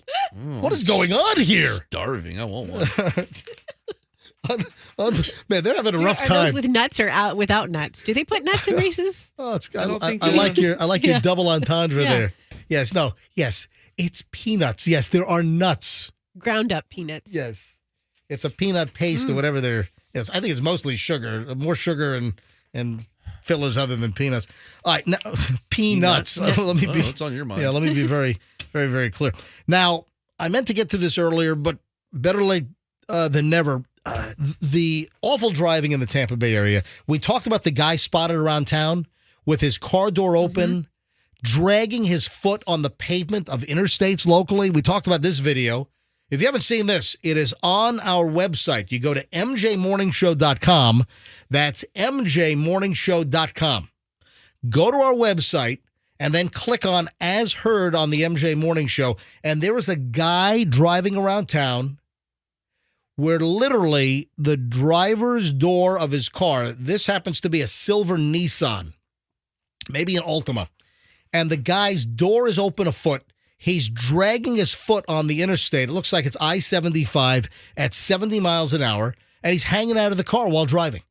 I don't know if this is like some cool trend. Who knows? This guy's an imbecile, though, because it's dangerous. But I've noticed just this unbelievable increase in not only fatal accidents and all of the emails that I'm getting from Steve Gaskins. You told me that off air the other day. Yeah, from the public information officer, Sergeant Gaskins with the Florida Highway Patrol. I never recall this many emails about car crashes and fatalities on Tampa Bay area roads. All right. So now the road rage stories are piling on. We had, remember we had the Riverview guy. A guy in Riverview was shot in an apparent road rage incident. Brian Proenza was shot and killed. Road rage incident last week happened in Riverview. Proenza's partner said that she and their 2 young children were in the car when this happened. Car came up behind them, hit the hitch, and the driver had a fit of rage after rear-ending Brian's pickup. Then there was, the incident at the red light. It ended up with a shooting. And this guy, Brian, was killed. It's terrible. And then, now we have this. Winter Haven man followed a motorcyclist home to run him over. What is going on? What is that movie where the people started going crazy and throwing themselves in front of cars and buses? I never saw that one. Yeah, what was that? The Happening. Was that The Happening? With Mark Wahlberg? I People don't know. Just diving off buildings and stuff? Yeah. Was that it? Yeah. Some creepy dystopian movie. Some stupid movie All right, by well- M. Shyamalan or whatever his name is. Now, I think it was M. Night Shyamalan. Yeah. Yeah. The Road to Shyamalan. Ooh, the road to M. Night Shyamalan. All right, so Winter Haven. Saw this on the Channel 8 website. Winter Haven guy accused of attempted murder in a suspected road rage incident on Tuesday, according to an arrest report from the Polk County Sheriff's Office. Michael Bays, 58, stopped his truck in the middle of an intersection just before 10 o'clock to yell at a guy on a motorcycle. The motorcyclist apparently was wearing headphones at the beginning of the encounter, so he didn't hear what was said. And Bays says that he said, "You're endangering other people. I'm going to run you over. I'm going to cut you off." That's apparently what Bays said. So that's, but the driver didn't hear this because the motorcyclist had earphones on. You're endangering other people. I'm going to run you over. I'm going to cut you off. This is according to the Polk County Sheriff's Office. The man then drove off, headed home, but he didn't realize that this guy Bays was tailing him. Drove to his place. Walked out of his carport to find Bays' vehicle in the driveway. According to the Polk County Sheriff's Office, Bays exited the truck and approached him aggressively, which prompted him to tell Bays to leave his home and that he was armed with a knife. Bays returned to the car as the motorcyclist was taking photos of his license plate. Bays turned the wheel in the direction and accelerated the vehicle, striking him, causing the motorcyclist in his own driveway to fall to the ground. Bays was accused of hitting the individual, putting his truck in reverse, trying to hit the man again. Managed to roll away. A Polk County Sheriff's Office detective spoke to a witness, saw the confrontation, reported seeing this guy Bays hit the guy with the truck. It's unbelievable. The incident left the motorcyclist with a dislocated ankle and a slight deformation, according to the PCSO. This guy Bays was charged with felony attempted murder and all over some road rage incident. And he was even angered that the motorcyclist had headphones on, which you're not supposed to have headphones on. No. And that, I guess, amped him up even more. Follows the guy home and tries to run him over in the driveway. Holy crap. And Andrew, what's going on with traffic? What are you seeing? I'm seeing a huge road closure on 75. Oh, geez. Maybe it's that maniac that's dragging his foot out. It's just being reported as a suspicious incident. That's What? all they're telling us. Ooh, what is... Ooh. Really? Breaking news right now. Now, where is this? I-75 Pasco closed in both directions in Pasco. Mm-hmm. So it looks like... surrounding 52. So it looks like north of Wesley Chapel, and the closure is... So is it all the way past where? It picks up... So it opens back up around Blanton Road. That is a long stretch.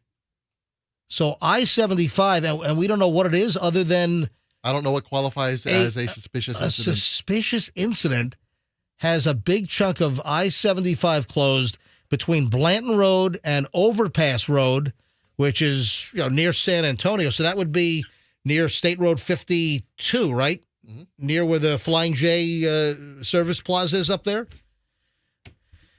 Up near Dade City and San Antonio. All right, so something's going on I-75. I mean, that's a long stretch. Both directions closed? Weird. As police are investigating a suspicious incident. What does that mean? That is nuts. Well, nothing suspicious about this. It's time to shut the show down on a Thursday. I hope it's not aliens they're investigating. Yeah, Froggy's going to be reporting aliens later on. Yeah. Hey, we left a lot on the table, MJ. I sent you a couple good things that I thought we were going to talk about today. Well, tell you what, let's get to them tomorrow. I got a ton of good things I left on the table as well. This show is just so packed every day, I can't get to everything. I've got Lionel Richie and Earth, Wind, and Fire tickets to give away right now. We always leave you on a high note here on the MJ Morning Show. Lionel Richie and Earth, Wind, and Fire, Friday, May 31st. This is going to be at the Kia Center in Orlando. If you're caller 30 right now, you win a pair of tickets. Good luck. Caller 30, 800-990-1047. 800-990-1047. Folks, have a great day. Good luck on the tickets. We'll see you back here tomorrow on the MJ Morning Show on Q105, and let's be careful out there.